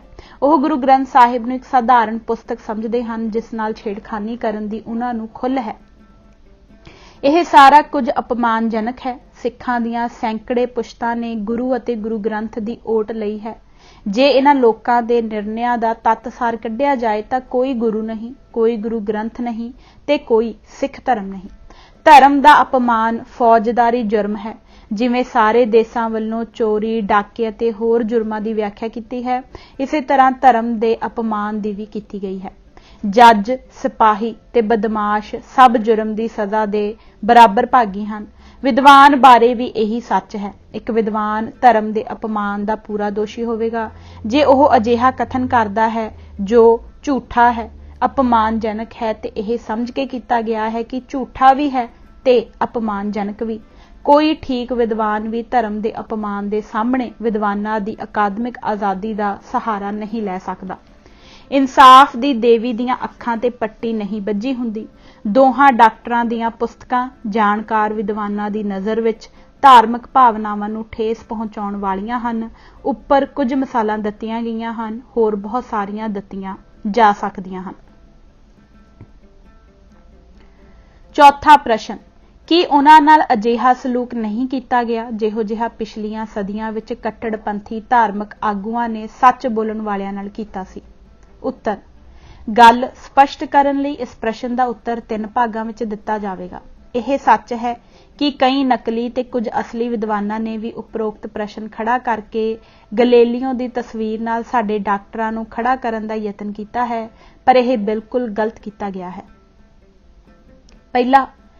ਪਹਿਲਾਂ ਸਮਝ ਲਈਏ ਕਿ ਭੂਤ ਵਿੱਚ ਹੋਇਆ ਕੀ ਸੀ। ਇੱਕ ਹਿੰਦੂ ਬਾਗੀ ਨੇ ਵੇਦ ਮੰਤਰਾਂ ਨੂੰ ਜ਼ਬਾਨੀ ਯਾਦ ਕਰਨ ਦਾ ਯਤਨ ਕੀਤਾ ਸੀ ਤਾਂ ਉਸ ਦੀ ਖੋਪੜੀ ਵਿੱਚ 8 ਜਾਂ 10 ਉਂਗਲ ਲੰਮਾ ਕਿੱਲ ਠੋਕ ਕੇ ਉਸ ਨੂੰ ਮਾਰ ਦਿੱਤਾ ਗਿਆ ਸੀ। ਇਹ ਮਨੂ ਦਾ ਸਿਧਾਂਤ ਸੀ। ਸ਼ੰਭੂਕ ਖੁਸ਼ਕਿਸਮਤ ਸੀ ਕਿ ਮਰਿਆਦਾ ਪਰਸ਼ੋਤਮ ਰਾਮ ਜੀ ਨੇ ਤਲਵਾਰ ਦੇ ਇੱਕ ਵਾਰ ਨਾਲ ਉਸ ਦਾ ਸਿਰ ਧੜ ਤੋਂ ਵੱਖ ਕਰ ਦਿੱਤਾ। ਵਿਚਾਰੇ ਏਕਵਲਿਆ ਦੇ ਅੰਤ ਦਾ ਸਭ ਨੂੰ ਪਤਾ ਹੈ। ਯੂਕੀ ਨਾਂ ਦੇ ਕਬੀਲੇ ਨੇ ਕੁਝ ਗੱਡਰੀਆਂ ਨੂੰ ਕਤਲ ਕਰਨ ਮਗਰੋਂ ਤੇ ਊਂਠ ਚਰਾਉਣ ਮਗਰੋਂ ਹਜ਼ਰਤ ਮੁਹੰਮਦ ਸਾਹਿਬ ਦਾ ਸਾਥ ਛੱਡ ਦਿੱਤਾ। ਉਹਨਾਂ ਦੇ ਹੱਥ ਪੈਰ ਵੱਢ ਦਿੱਤੇ ਗਏ, ਅੱਖਾਂ ਦੇ ਆਨੇ ਸਾੜ ਦਿੱਤੇ ਗਏ ਅਤੇ ਰੇਗਿਸਤਾਨ ਦੀ ਗਰਮੀ ਵਿੱਚ ਜ਼ਖਮੀ ਹਾਲਤ ਵਿੱਚ ਉਹਨਾਂ ਨੂੰ ਤੜਪ ਕੇ ਮਰਨ ਦਿੱਤਾ ਗਿਆ। ਮੱਧਯੁਗੀ ਧਾਰਮਿਕ ਮੁਕੱਦਮੇ ਵੀ ਘੱਟ ਲਹੂ ਲਿਬੜੇ ਨਹੀਂ ਸਨ। ਥਾਮਸ ਕਰੈਨਮਰ ਕੈਂਟਰਬਰੀ ਦਾ ਆਰਚ ਬਿਸ਼ਪ ਸੀ। ਉਹ ਵਿਦਵਾਨ ਸੀ। ਬਾਈਬਲ ਦਾ ਉਸਦਾ ਅੰਗਰੇਜ਼ੀ ਅਨੁਵਾਦ ਤੇ ਬੁੱਕ ਆਫ ਕਾਮਨ ਪ੍ਰੇਅਰ ਅਮਰ ਹੈ। ਰੱਬ ਪ੍ਰਤੀ ਵਫਾਦਾਰੀ ਤੇ ਰਾਜ ਦੇ ਹੁਕਮਾਂ ਦੀ ਪਾਲਣਾ ਕਰਨ ਚੋਂ ਪਹਿਲ ਦੇਣ ਦੇ ਮਾਮਲੇ ਵਿੱਚ ਉਹ ਕੇਵਲ ਇੱਕ ਪਲ ਲਈ ਉਕਿਆ। ਸਰੀਰ ਦੀ ਕਮਜ਼ੋਰੀ ਪ੍ਰਬਲ ਬਣੀ ਤੇ ਉਸਨੇ ਰਹਿਮ ਦੀ ਅਰਜ਼ੀ ਤੇ ਹਸਤਾਖਰ ਕਰ ਦਿੱਤੇ। ਪਰ ਅਗਲੇ ਹੀ ਦਿਨ ਆਤਮਾ ਫਿਰ ਜਾਗ ਪਈ ਤੇ ਕਰੈਨਮਰ ਨੇ ਜਿੰਦਾ ਸੜਨ ਦੀ ਸਜ਼ਾ ਪ੍ਰਵਾਨ ਕਰ ਲਈ। ਜਿਸ ਹੱਥ ਨਾਲ ਉਸਨੇ ਰਹਿਮ ਦੀ ਅਰਜ਼ੀ ਤੇ ਦਸਤਖਤ ਕੀਤੇ ਸਨ, ਉਹੀ ਹੱਥ ਉਸਨੇ ਅੱਗ ਵਿੱਚ ਸਭ ਤੋਂ ਪਹਿਲਾਂ ਸੜਨ ਲਈ ਅੱਗੇ ਕਰ ਦਿੱਤਾ, ਤਾਂ ਕਿ ਜਿਸਮ ਦਾ ਇਹ ਹਿੱਸਾ ਸਭ ਤੋਂ ਪਹਿਲਾਂ ਖਤਮ ਹੋ ਜਾਵੇ। ਜੌਨ ਆਫ ਆਰਕ ਨੇ ਵੀ ਇਸੇ ਤਰ੍ਹਾਂ ਜਾਨ ਦਿੱਤੀ। ਹੋਰ ਵੀ ਪਿੱਛੇ ਬਹੁਤ ਕੁਝ ਹੋਇਆ ਹੈ। ਹਿਟਲਰ ਦੇ ਗੈਸ ਚੈਂਬਰ ਕਿਸੇ ਨੂੰ ਭੁੱਲ ਸਕਦੇ ਹਨ, ਜਿੱਥੇ ਉਹ ਸੈਕੂਲਰਿਜ਼ਮ ਦੇ ਵਿਰੋਧੀਆਂ ਨੂੰ ਰੱਖ ਕੇ ਮਾਰਦਾ ਸੀ। ਦੂਜਾ, ਧਾਰਮਿਕ ਮੁਕੱਦਮੇ ਉਦੋਂ ਵੀ ਚੱਲੇ ਜਦੋਂ ਬਾਈਬਲ ਵਿੱਚ ਦਰਜ ਕਥਨ ਅਸਲ ਤੱਥਾਂ ਨਾਲੋਂ ਵੱਖ ਨਿਕਲੇ। ਇੱਕ ਈਸਾਈ ਲਈ ਇਹ ਯਕੀਨ ਕਰਨਾ ਜ਼ਰੂਰੀ ਸੀ ਕਿ ਸੂਰਜ ਧਰਤੀ ਦੁਆਲੇ ਚੱਕਰ ਕੱਟਦਾ ਹੈ। ਜਦੋਂ ਗੈਲੀਲੀਓ ਨੇ ਇਹ ਗੱਲ ਸਾਬਤ ਕਰ ਦਿੱਤੀ ਤਾਂ ਉਸਦਾ ਜੀਣਾ ਹਰਾਮ ਕਰ ਦਿੱਤਾ ਗਿਆ। ਸਾਡੇ ਵਿਦਵਾਨਾਂ ਦੇ ਮਾਮਲੇ ਵਿੱਚ ਅਜਿਹੀ ਕੋਈ ਗੱਲ ਨਹੀਂ ਹੋਈ। ਸ੍ਰੀ ਗੁਰੂ ਗ੍ਰੰਥ ਸਾਹਿਬ ਵਿੱਚ ਅਜਿਹੀ ਕੋਈ ਗੱਲ ਨਹੀਂ ਜਿਸ ਨੂੰ ਦਲੀਲ ਦੀ ਕਸਵੱਟੀ ਤੇ ਗਲਤ ਸਾਬਤ ਕੀਤਾ ਜਾ ਸਕੇ। ਨਾ ਹੀ ਇਸ ਵਿੱਚ ਭੌਤਿਕ ਜੀਵਨ ਬਾਰੇ ਕੋਈ ਕੱਟੜ ਵਿਚਾਰ ਹਨ। ਜਿਵੇਂ ਕੋਈ ਬੱਚਾ ਵੀਡੀਓ ਖੇਡ ਜਿੱਤਣ ਵਿੱਚ ਨਾਕਾਮ ਰਹਿ ਕੇ ਸਕਰੀਨ ਤੋੜਨ ਦੀ ਕੋਸ਼ਿਸ਼ ਕਰਨ ਲੱਗਦਾ ਹੈ, ਇਸੇ ਤਰ੍ਹਾਂ ਸ੍ਰੀ ਗੁਰੂ ਗ੍ਰੰਥ ਸਾਹਿਬ ਦੀ ਪਰਪੱਕਤਾ ਨੂੰ ਚੁਣੌਤੀ ਦੇਣ ਵਿੱਚ ਨਾਕਾਮ ਰਹਿਣ ਤੇ ਸਾਡੇ ਵਿਦਵਾਨਾਂ ਨੇ ਅਪਮਾਨਜਨਕ ਬਿਆਨ ਦੇਣੇ ਸ਼ੁਰੂ ਕਰ ਦਿੱਤੇ ਹਨ। ਤੀਜਾ, ਇਸ ਗੱਲ ਵੱਲ ਧਿਆਨ ਨਹੀਂ ਦਿੱਤਾ ਜਾ ਰਿਹਾ ਕਿ ਖਾਲਸਾ ਇੱਕ ਅਜਿਹੀ ਸੰਸਥਾ ਹੈ ਜਿਸ ਵਿੱਚ ਆਪਣੀ ਮਰਜ਼ੀ ਨਾਲ ਕੋਈ ਸ਼ਾਮਲ ਹੋ ਸਕਦਾ ਹੈ। ਜਿਵੇਂ ਹਰ ਸੰਸਥਾ ਵਿੱਚ ਹੁੰਦਾ ਹੈ, ਮੈਂਬਰਾਂ ਲਈ ਕੁਝ ਅਸੂਲਾਂ ਦੀ ਪਾਲਣਾ ਕਰਨੀ ਜ਼ਰੂਰੀ ਹੋ ਜਾਂਦਾ ਹੈ। ਡਾਕਟਰ ਮੈਕਲੌਡ ਨੇ ਵੀ ਇਹੋ ਜਿਹੀਆਂ ਗੱਲਾਂ ਕਹੀਆਂ ਸਨ। ਉਸ ਨੂੰ ਅਕਾਲ ਤਖਤ ਤੇ ਪੇਸ਼ ਹੋਣ ਲਈ ਨਹੀਂ ਕਿਹਾ ਗਿਆ, ਕਿਉਂਕਿ ਉਹ ਖਾਲਸੇ ਦੇ ਅਸੂਲਾਂ ਨੂੰ ਮੰਨਣ ਲਈ ਪਾਬੰਦ ਨਹੀਂ। ਉਹ ਸ੍ਰੀ ਗੁਰੂ ਗ੍ਰੰਥ ਸਾਹਿਬ ਨੂੰ ਆਪਣਾ ਗੁਰੂ ਨਹੀਂ ਮੰਨਦਾ। ਜੋ ਮੰਨਦੇ ਹਨ ਉਹਨਾਂ ਨੂੰ ਇਹ ਹੱਕ ਨਹੀਂ ਦਿੱਤਾ ਜਾ ਸਕਦਾ ਕਿ ਉਹ ਚਲਾਕ ਬਣ ਕੇ ਇਸ ਅੱਗੇ ਸੀਸ ਵੀ ਝੁਕਾਉਂਦੇ ਰਹਿਣ ਤੇ ਇਸ ਨੂੰ ਚੁਣੌਤੀ ਵੀ ਦਿੰਦੇ ਰਹਿਣ। ਹਾਂ, ਉਹ ਖਾਲਸਾ ਜਥੇਬੰਦੀ ਚੋਂ ਬਾਹਰ ਜਾਣਾ ਚਾਹੁਣ ਤਾਂ ਜਾ ਸਕਦੇ ਹਨ। ਚੌਥਾ, ਇਹ ਮੰਨ ਲੈਣਾ ਚਾਹੀਦਾ ਹੈ ਕਿ ਵਿਰੋਧੀ ਲਈ ਖਾਲਸਾ ਪੰਥ ਦਾ ਵਤੀਰਾ ਸਭ ਤੋਂ ਨਰਮ ਅਤੇ ਭਲੇ ਮਨਸਾਊ ਹੈ। ਡਾਕਟਰ ਪਿਆਰ ਸਿੰਘ ਦੇ ਮਾਮਲੇ ਵਿੱਚ ਜੋ ਕੁਝ ਕੀਤਾ ਗਿਆ ਉਹ ਲਗਭਗ ਇਸ ਪ੍ਰਕਾਰ ਸੀ ਜਿਵੇਂ ਕਿ ਮਾਮੂਲੀ ਜਿਹੇ ਫਰਕ ਨਾਲ ਹਰ ਮਾਮਲੇ ਵਿੱਚ ਕੀਤਾ ਜਾਂਦਾ ਹੈ। ਅਰਥਾਤ ਇੱਕ ਖਾਲਸਾ ਅਰਦਾਸ ਕਰਨ ਅਤੇ ਕੜਾਹ ਪ੍ਰਸ਼ਾਦ ਭੇਟਾ ਕਰਨ ਲਈ ਅਕਾਲ ਤਖਤ ਸਾਹਿਬ ਤੇ ਪੇਸ਼ ਹੁੰਦਾ ਹੈ। ਉਸ ਨੂੰ ਪੁੱਛਿਆ ਜਾਂਦਾ ਹੈ ਕਿ ਉਸ ਨੇ ਖਾਲਸਾ ਪੰਥ ਦੀ ਰਹਿਤ ਦੀ ਕੋਈ ਅਵੱਗਿਆ ਕੀਤੀ ਹੈ। ਉਸ ਵੱਲੋਂ ਪ੍ਰਵਾਨ ਕਰਨ ਤੇ ਉਸ ਦੀ ਭੇਟਾ ਲੈਣ ਤੋਂ ਇਨਕਾਰ ਕਰ ਦਿੱਤਾ ਜਾਂਦਾ ਹੈ ਤੇ ਉਸ ਨੂੰ ਪੁੱਛਿਆ ਜਾਂਦਾ ਹੈ ਕਿ ਬੀਤੇ ਦੀ ਅਵੱਗਿਆ ਦਾ ਪਛਤਾਤਾਪ ਕਰਨ ਨੂੰ ਰਾਜ਼ੀ ਹੈ। ਜੇ ਉਹ ਤਿਆਰ ਹੁੰਦਾ ਹੈ ਤਾਂ ਉਸ ਦਾ ਮਾਮਲਾ ਅਕਾਲ ਤਖਤ ਦੇ ਜਥੇਦਾਰ ਦੀ ਅਗਵਾਈ ਹੇਠ 5 ਸਿੱਖਾਂ ਸਾਹਮਣੇ ਰੱਖਿਆ ਜਾਂਦਾ ਹੈ। ਉਹ ਸ੍ਰੀ ਗੁਰੂ ਗ੍ਰੰਥ ਸਾਹਿਬ ਦੀ ਤਾਬਿਆ ਬੈਠ ਕੇ ਫੈਸਲਾ ਕਰਦੇ ਹਨ ਕਿ ਪਛਤਾਤਾਪ ਵਜੋਂ ਕੀ ਕਰਨਾ ਜ਼ਰੂਰੀ ਹੈ। ਉਹਨਾਂ ਲਈ ਧਾਰਮਿਕ ਤੌਰ ਤੇ ਇਹ ਜ਼ਰੂਰੀ ਹੁੰਦਾ ਹੈ ਕਿ ਹਰ ਹਾਲਤ ਵਿੱਚ ਉਹ ਨਰਮੀ ਨਾਲ ਪੇਸ਼ ਆਉਣ ਅਤੇ ਦਿਆਲਤਾ ਤੋਂ ਕੰਮ ਲੈਣ। ਪਛਤਾਤਾਪ ਬਾਰੇ ਫੈਸਲਾ ਕਰਨ ਮਗਰੋਂ ਉਹ ਵਾਪਸ ਸੰਗਤ ਸਾਹਮਣੇ ਆ ਜਾਂਦੇ ਹਨ, ਜਿੱਥੇ ਦੋਸ਼ੀ ਸਭ ਦੇ ਸਾਹਮਣੇ ਹਾਜ਼ਰ ਹੁੰਦਾ ਹੈ। ਉਹ ਹੱਥ ਜੋੜ ਕੇ ਤੇ ਸਿਰ ਝੁਕਾ ਕੇ ਗੁਰੂ ਦੀ ਹਜ਼ੂਰੀ ਵਿੱਚ ਪੇਸ਼ ਹੁੰਦਾ ਹੈ। ਪਿਆਰ ਸਿੰਘ ਦੀਆਂ ਅਖਬਾਰਾਂ ਵਿੱਚ ਛਪੀਆਂ ਤਸਵੀਰਾਂ ਵੀ ਇਸੇ ਤਰਜ਼ ਦੀਆਂ ਸਨ। ਉਸ ਨੂੰ ਫਿਰ ਸਾਰਿਆਂ ਸਾਹਮਣੇ ਪੁੱਛਿਆ ਜਾਂਦਾ ਹੈ ਕਿ ਉਹ ਪਛਤਾਤਾਪ ਵਜੋਂ ਮਿਲੀ ਤਨਖਾਹ ਪ੍ਰਵਾਨ ਕਰੇਗਾ। ਉਹ ਹਾਂ ਵਿੱਚ ਜਵਾਬ ਦਿੰਦਾ ਹੈ ਤਾਂ ਉਸ ਨੂੰ ਆਮ ਤੌਰ ਤੇ ਧਾਰਮਿਕ ਸਥਾਨ ਤੇ ਸੇਵਾ ਕਰਨ ਲਈ ਕਿਹਾ ਜਾਂਦਾ ਹੈ, ਜੋ ਉਂਝ ਵੀ ਇੱਕ ਸਿੱਖ ਲਈ ਆਮ ਜਿਹੀ ਗੱਲ ਹੈ। ਪਛਤਾਤਾਪ ਪੂਰਾ ਕਰਨ ਮਗਰੋਂ ਉਹ ਕੜਾਹ ਪ੍ਰਸ਼ਾਦ ਲੈ ਕੇ ਮੁੜ ਅਕਾਲ ਤਖਤ ਸਾਹਿਬ ਤੇ ਪੇਸ਼ ਹੁੰਦਾ ਹੈ। ਇਹ ਪਛਤਾਤਾਪ ਮੁਕੰਮਲ ਹੋਣ ਤੱਕ ਉਹ ਖਾਲਸਾ ਪੰਥ ਤੋਂ ਨਿਲੰਬਤ ਰਹਿੰਦਾ ਹੈ। ਇਸ ਮਗਰੋਂ ਉਹ ਵਾਪਸ ਪੰਥ ਵਿੱਚ ਲੈ ਲਿਆ ਜਾਂਦਾ ਹੈ ਤੇ ਉਸ ਦੀ ਭੇਟਾ ਸਵੀਕਾਰ ਕਰ ਲਈ ਜਾਂਦੀ ਹੈ। ਹੁਣ ਉਹ ਜਥੇਦਾਰ ਅਕਾਲ ਤਖਤ ਵਾਂਗ ਹੀ ਮੁੜ ਕੇ ਸਤਿਕਾਰਯੋਗ ਖਾਲਸਾ ਬਣ ਜਾਂਦਾ ਹੈ। ਜੇ ਕੋਈ ਪੇਸ਼ ਹੋਣ ਤੋਂ ਇਨਕਾਰ ਕਰਦਾ ਹੈ ਤਾਂ ਉਸ ਲਈ ਥੋੜਾ ਜਿਹਾ ਵੱਖਰਾ ਢੰਗ ਵਰਤਿਆ ਜਾਂਦਾ ਹੈ। ਉਸ ਨੂੰ ਉਦੋਂ ਤੱਕ ਲਈ ਪੰਥ ਚੋਂ ਛੇਕ ਦਿੱਤਾ ਜਾਂਦਾ ਹੈ ਜਦ ਤੱਕ ਉਹ ਪੇਸ਼ ਨਹੀਂ ਹੁੰਦਾ। ਛੇਕਣ ਦਾ ਅਰਥ ਹੁੰਦਾ ਹੈ ਕਿ ਉਹ ਸੰਗਤ ਵਿੱਚ ਸਤਿਕਾਰ ਪ੍ਰਾਪਤ ਨਹੀਂ ਕਰ ਸਕਦਾ, ਉਸ ਨੂੰ ਦੂਜੇ ਸਿੱਖਾਂ ਨਾਲ ਬੈਠ ਕੇ ਲੰਗਰ ਛਕਣ ਲਈ ਨਹੀਂ ਬੁਲਾਇਆ ਜਾਂਦਾ, ਉਸ ਦੇ ਖਾਣਾ ਖਾਣ ਤੇ ਪਾਬੰਦੀ ਨਹੀਂ, ਉਸ ਨੂੰ ਨਿਮੰਤਰਿਤ ਕਰਨ ਤੇ ਪਾਬੰਦੀ ਹੈ। ਮਕਸਦ ਉਸ ਨੂੰ ਪੇਸ਼ ਹੋਣ ਲਈ ਮਜਬੂਰ ਕਰਨਾ ਹੈ। ਅੱਜ ਦੇ ਕਾਨੂੰਨ ਨੇ ਵੀ ਪੇਸ਼ੀ ਲਾਜ਼ਮੀ ਕਰਨ ਲਈ ਅਜਿਹਾ ਢੰਗ ਜਾਇਜ਼ ਮੰਨਿਆ ਹੈ। ਬੜੇ ਖਾਸ ਹਾਲਾਤ ਵਿੱਚ ਤੇ ਡਾਢੇ ਸਖਤ ਦੋਸ਼ ਦੇ ਮਾਮਲੇ ਵਿੱਚ ਦੋਸ਼ੀ ਦੇ ਸਾਰੇ ਪਰਿਵਾਰ ਨੂੰ ਵੀ ਛੇਕ ਦਿੱਤਾ ਜਾਂਦਾ ਹੈ। ਬੜੇ ਹੀ ਸੰਗੀਨ ਮਾਮਲੇ ਵਿੱਚ ਛੇਕੇ ਗਏ ਵਿਅਕਤੀ ਨਾਲ ਸਾਰੇ ਸਮਾਜਿਕ ਬੰਧਨ ਤੋੜ ਦਿੱਤੇ ਜਾਂਦੇ ਹਨ। ਪਾਠਕ ਆਪ ਫੈਸਲਾ ਕਰ ਲਵੇ ਕਿ ਮੱਧਕਾਲੀ ਜਾਂ ਹੁਣ ਦੇ ਮੁਕੱਦਮਿਆਂ ਨਾਲ ਵੀ ਕੋਈ ਤੁਲਨਾ ਖਾਲਸੇ ਦੀ ਤਨਖਾਹ ਦੀ ਕੀਤੀ ਜਾ ਸਕਦੀ ਹੈ। ਸਾਡੀ ਜਾਚੇ ਬਿਲਕੁਲ ਨਹੀਂ। ਪੰਜਵਾਂ ਪ੍ਰਸ਼ਨ, ਕਿ ਇਹਨਾਂ ਦੋਹਾਂ ਲੇਖਕਾਂ ਦੀ ਇੰਨੇ ਜ਼ੋਰ ਨਾਲ ਕੀਤੀ ਗਈ ਨਿਖੇਧੀ ਸਿੱਖਾਂ ਬਾਰੇ ਗੈਰ ਸਿੱਖਾਂ ਦੇ ਮਨਾਂ ਅੰਦਰ ਮਾੜਾ ਪ੍ਰਭਾਵ ਨਹੀਂ ਕਾਇਮ ਕਰੇਗੀ ਤੇ ਖੋਜ ਦੇ ਕੰਮ ਨੂੰ ਸੱਟ ਨਹੀਂ ਵੱਜੇਗੀ? ਉੱਤਰ, ਸਾਡਾ ਉੱਤਰ ਹੈ ਬਿਲਕੁਲ ਨਹੀਂ। ਜੇਬ ਕੱਟਣ ਤੇ ਪਾਬੰਦੀ ਲਾਉਣ ਨਾਲ ਜਾਇਦਾਦ ਬਣਾਉਣ ਨੂੰ ਸੱਟ ਨਹੀਂ ਵੱਜਦੀ। ਧੋਖੇ ਅਤੇ ਜਾਲਸਾਜ਼ੀ ਵਿਰੁੱਧ ਕਾਨੂੰਨ ਬਣਾਉਣ ਕਾਰਨ ਦਸਤਾਵੇਜ਼ ਬਣਨੋਂ ਰੁਕ ਨਹੀਂ ਗਏ। ਖੋਜ ਦੀ ਆੜ ਹੇਠ ਵੀ ਧਰਮ ਦਾ ਅਪਮਾਨ ਕਰਨ ਦੀ ਆਗਿਆ ਨਹੀਂ ਦਿੱਤੀ ਜਾ ਸਕਦੀ। ਇਹ ਅਪਰਾਧ ਹੈ ਤੇ ਇਸ ਦਾ ਖਾਤਮਾ ਵਿਦਵਤਾ ਦੇ ਰਾਹ ਵਿੱਚ ਰੋੜਾ ਨਹੀਂ ਬਣੇਗਾ। ਗੁਰੂ ਗ੍ਰੰਥ ਸਾਹਿਬ ਦੇ ਰੂਪ ਵਿੱਚ ਸਿੱਖਾਂ ਕੋਲ ਮਨੁੱਖਤਾ ਦਾ ਇੱਕ ਸਭ ਤੋਂ ਸੁੰਦਰ ਖਜ਼ਾਨਾ ਮੌਜੂਦ ਹੈ। ਆਪਣੀਆਂ ਜਿੰਦਾਂ ਵਾਰ ਕੇ ਸਿੱਖਾਂ ਲਈ ਕੁਰਬਾਨੀ ਦੇਣ ਵਾਲੇ ਗੁਰੂਆਂ ਪ੍ਰਤੀ ਉਹਨਾਂ ਦਾ ਫਰਜ਼ ਹੈ ਕਿ ਉਹ ਗੁਰਬਾਣੀ ਦੀ ਪਵਿੱਤਰਤਾ ਨੂੰ ਕਾਇਮ ਰੱਖਣ ਤੇ ਸਾਰੀ ਮਨੁੱਖਤਾ ਦੇ ਭਲੇ ਲਈ ਇਸ ਦੇ ਖਾਲਸ ਰੂਪ ਦਾ ਪ੍ਰਚਾਰ ਕਰਨ। ਜੇ ਉਹ ਇਹ ਪਵਿੱਤਰ ਫਰਜ਼ ਨਾ ਨਿਭਾ ਸਕੇ ਤਾਂ ਉਹ ਮਨੁੱਖਤਾ ਨਾਲ ਦਗਾ ਕਰਨਗੇ। ਸੰਸਾਰ ਕੋਲ ਹੋਰ ਕੋਈ ਓਟ ਆਸਰਾ ਨਹੀਂ। ਕਿਸੇ ਵੀ ਅਵਤਾਰ ਵੱਲੋਂ ਮਨੁੱਖਤਾ ਨੂੰ ਪੇਸ਼ ਕੀਤੀ ਗਈ ਸੰਸਥਾ ਵਜੋਂ ਖਾਲਸਾ ਪੰਥ ਸਭ ਤੋਂ ਵੱਧ ਮਾਨਵ ਹਿਤੈਸ਼ੀ ਤੇ ਕਲਿਆਣਕਾਰੀ ਸੰਸਥਾ ਹੈ। ਇਹ ਇੱਕ ਅਜਿਹੀ ਮਿਸਾਲ ਕਾਇਮ ਕਰਨ ਦੇ ਸਮਰੱਥ ਹੈ ਜਿਸ ਦੀ ਪੈਰਵੀ ਸਾਰੀ ਦੁਨੀਆ ਕਰੇਗੀ। ਇਸ ਦੇ ਅਸੂਲ ਕਿਸੇ ਵੀ ਬਹਾਨੇ ਤੋੜੇ ਮਰੋੜੇ ਨਹੀਂ ਜਾ ਸਕਦੇ, ਕਿਉਂਕਿ ਇਹ ਤਾਂ 10 ਗੁਰੂਆਂ ਨਾਲ ਵਿਸਾਹਘਾਤ ਹੋਵੇਗਾ। ਇਹ ਆਤਮਘਾਤੀ ਹੋਵੇਗਾ। ਮਨੁੱਖਤਾ ਨੂੰ ਇਸ ਮਾਡਲ ਬਾਰੇ ਜਾਣਨ ਦਾ ਮੌਕਾ ਮਿਲਣਾ ਚਾਹੀਦਾ ਹੈ। ਉਹਦੇ ਲਈ ਜ਼ਰੂਰੀ ਹੈ ਕਿ ਇੱਕ ਧਾਰਮਿਕ ਫਰਜ਼ ਸਮਝ ਕੇ ਇਸ ਦਾ ਅਸਲ ਰੂਪ ਕਾਇਮ ਰੱਖਿਆ ਜਾਵੇ। ਅਸੀਂ ਜੋ ਡਾਕਟਰ ਪਿਆਰ ਸਿੰਘ ਤੇ ਪਿਸ਼ੌਰਾ ਸਿੰਘ ਦੀਆਂ ਕਰਨੀਆਂ ਦਾ ਵਿਰੋਧ ਕਰਦੇ ਹਾਂ, ਆਪਣੀ ਜ਼ਿੰਮੇਵਾਰੀ ਬਾਰੇ ਪੂਰੀ ਤਰ੍ਹਾਂ ਸੁਚੇਤ ਹਾਂ। ਨੋਟ: ਸ਼੍ਰੀ ਗੁਰੂ ਗ੍ਰੰਥ ਸਾਹਿਬ ਦੀ ਰਚਨਾ ਦੀ ਖੋਜ ਬਾਈਬਲ ਦੀ ਰਚਨਾ ਦੇ ਬਹਾਨੇ ਜਾਇਜ਼ ਠਹਿਰਾਈ ਜਾਣ ਦਾ ਯਤਨ ਵੀ ਕੀਤਾ ਜਾ ਰਿਹਾ ਹੈ। ਬਾਈਬਲ 8 ਸਦੀਆਂ ਦੇ ਲੰਮੇ ਸਮੇਂ ਦੌਰਾਨ ਹੋਏ ਆਕਾਸ਼ੀ ਗਿਆਨ ਦੇ ਨਤੀਜੇ ਵਜੋਂ ਹੋਂਦ ਵਿੱਚ ਆਈ। ਨਿਊ ਟੈਸਟਾਮੈਂਟ ਨੂੰ 4 ਸਦੀਆਂ ਤੀਕ ਘੋਖਿਆ ਗਿਆ ਤੇ ਅੰਤ ਬਹੁ ਗਿਣਤੀ ਵੋਟਾਂ ਦੁਆਰਾ ਇਸ ਨੂੰ ਰੱਬ ਦਾ ਆਪ ਸੁਝਾਇਆ ਸ਼ਬਦ ਪ੍ਰਵਾਨ ਕੀਤਾ ਗਿਆ। ਇਸ ਤਰ੍ਹਾਂ ਇਸ ਦੀਆਂ ਰਚਨਾਵਾਂ ਦੇ ਕਈ ਰੂਪ ਵੀ ਮਿਲਦੇ ਹਨ। ਤਾਜ਼ਾਤਰ ਡੈਡ ਸੀ ਸਕਰੋਲਜ਼ ਹਨ। ਉਹ ਹਜ਼ਾਰਾਂ ਦੀ ਗਿਣਤੀ ਵਿੱਚ ਹਨ ਤੇ ਉਹਨਾਂ ਦੀ ਪੁਰਾਤਨਤਾ ਵੀ ਮੰਨੀ ਹੋਈ ਹੈ। ਇਹ ਯਸੂ ਮਸੀਹ ਦੇ ਕਾਲ ਦੇ ਹਨ ਤੇ ਹਜ਼ਰਤ ਈਸਾ ਨੂੰ ਸੱਚ ਦਾ ਪ੍ਰਚਾਰ ਕਰਨ ਵਾਲਾ ਇੱਕ ਯਹੂਦੀ ਆਗੂ ਦੱਸਦੇ ਹਨ। ਨਿਊ ਟੈਸਟਾਮੈਂਟ 4 ਗਾਸਪਲਜ਼ ਤੇ ਆਧਾਰਿਤ ਹਨ ਜੋ ਈਸਾ ਦੇ 4 ਸਾਥੀਆਂ ਨੇ ਲਿਖੀਆਂ ਸਨ। ਇਹਨਾਂ ਚਹੁਆਂ ਵਿੱਚ ਮੁੱਢਲੇ ਪ੍ਰਸ਼ਨਾਂ ਬਾਰੇ ਵੀ ਮਤਭੇਦ ਹਨ। ਮਿਸਾਲ ਵਜੋਂ ਮਾਰਕ ਤੇ ਜਾਹਨ ਈਸਾ ਦੇ ਕੁਆਰੀ ਮਰੀਅਮ ਦੀ ਕੁੱਖੋਂ ਜਨਮ ਬਾਰੇ ਕੁਝ ਨਹੀਂ ਲਿਖਦੇ, ਬਲਕਿ ਲਿਊਕ ਲਿਖਦਾ ਹੈ। ਲਿਊਕ ਈਸਾ ਨੂੰ ਇੱਕ ਗਰਮ ਖਿਆਲ ਆਗੂ ਵਜੋਂ ਪੇਸ਼ ਕਰਦਾ ਹੈ ਜੋ ਰੋਮ ਵਿਰੁੱਧ ਅੰਦੋਲਨ ਵਿੱਚ ਬਹੁਤ ਸਰਗਰਮ ਹੈ। ਦੂਜੇ ਈਸਾ ਨੂੰ ਆਮ ਤੌਰ ਤੇ ਅਮਨ ਦਾ ਸ਼ਹਿਜ਼ਾਦਾ ਜਾਂ ਮੇਮਣਾ ਸਾਬਤ ਕਰਦੇ ਹਨ। ਗਾਸਪਲਜ਼ ਆਮ ਤੌਰ ਤੇ ਹੈਬਰੀਊ ਵਰਗੀਆਂ ਭਾਸ਼ਾਵਾਂ ਵਿੱਚ ਲਿਖੀਆਂ ਹਨ ਜੋ 50 ਸਾਲ ਪਹਿਲਾਂ ਵੀ ਮੁਰਦਾ ਭਾਸ਼ਾਵਾਂ ਸਨ ਤੇ ਉਹਨਾਂ ਵਿੱਚ ਲਿਖੀਆਂ ਰਚਨਾਵਾਂ ਦੇ ਕਈ ਅਰਥ ਕੀਤੇ ਜਾ ਸਕਦੇ ਹਨ। ਬਾਈਬਲ ਨੂੰ ਈਸਾਈ ਮਤ ਦੇ ਬਾਨੀ ਨੇ ਅੰਤਮ ਰੂਪ ਨਹੀਂ ਦਿੱਤਾ। ਗਾਸਪਲਜ਼ ਦੇ ਚਾਰੇ ਲੇਖਕ ਆਪਸ ਵਿੱਚ ਮਤਭੇਦ ਰੱਖਦੇ ਹਨ।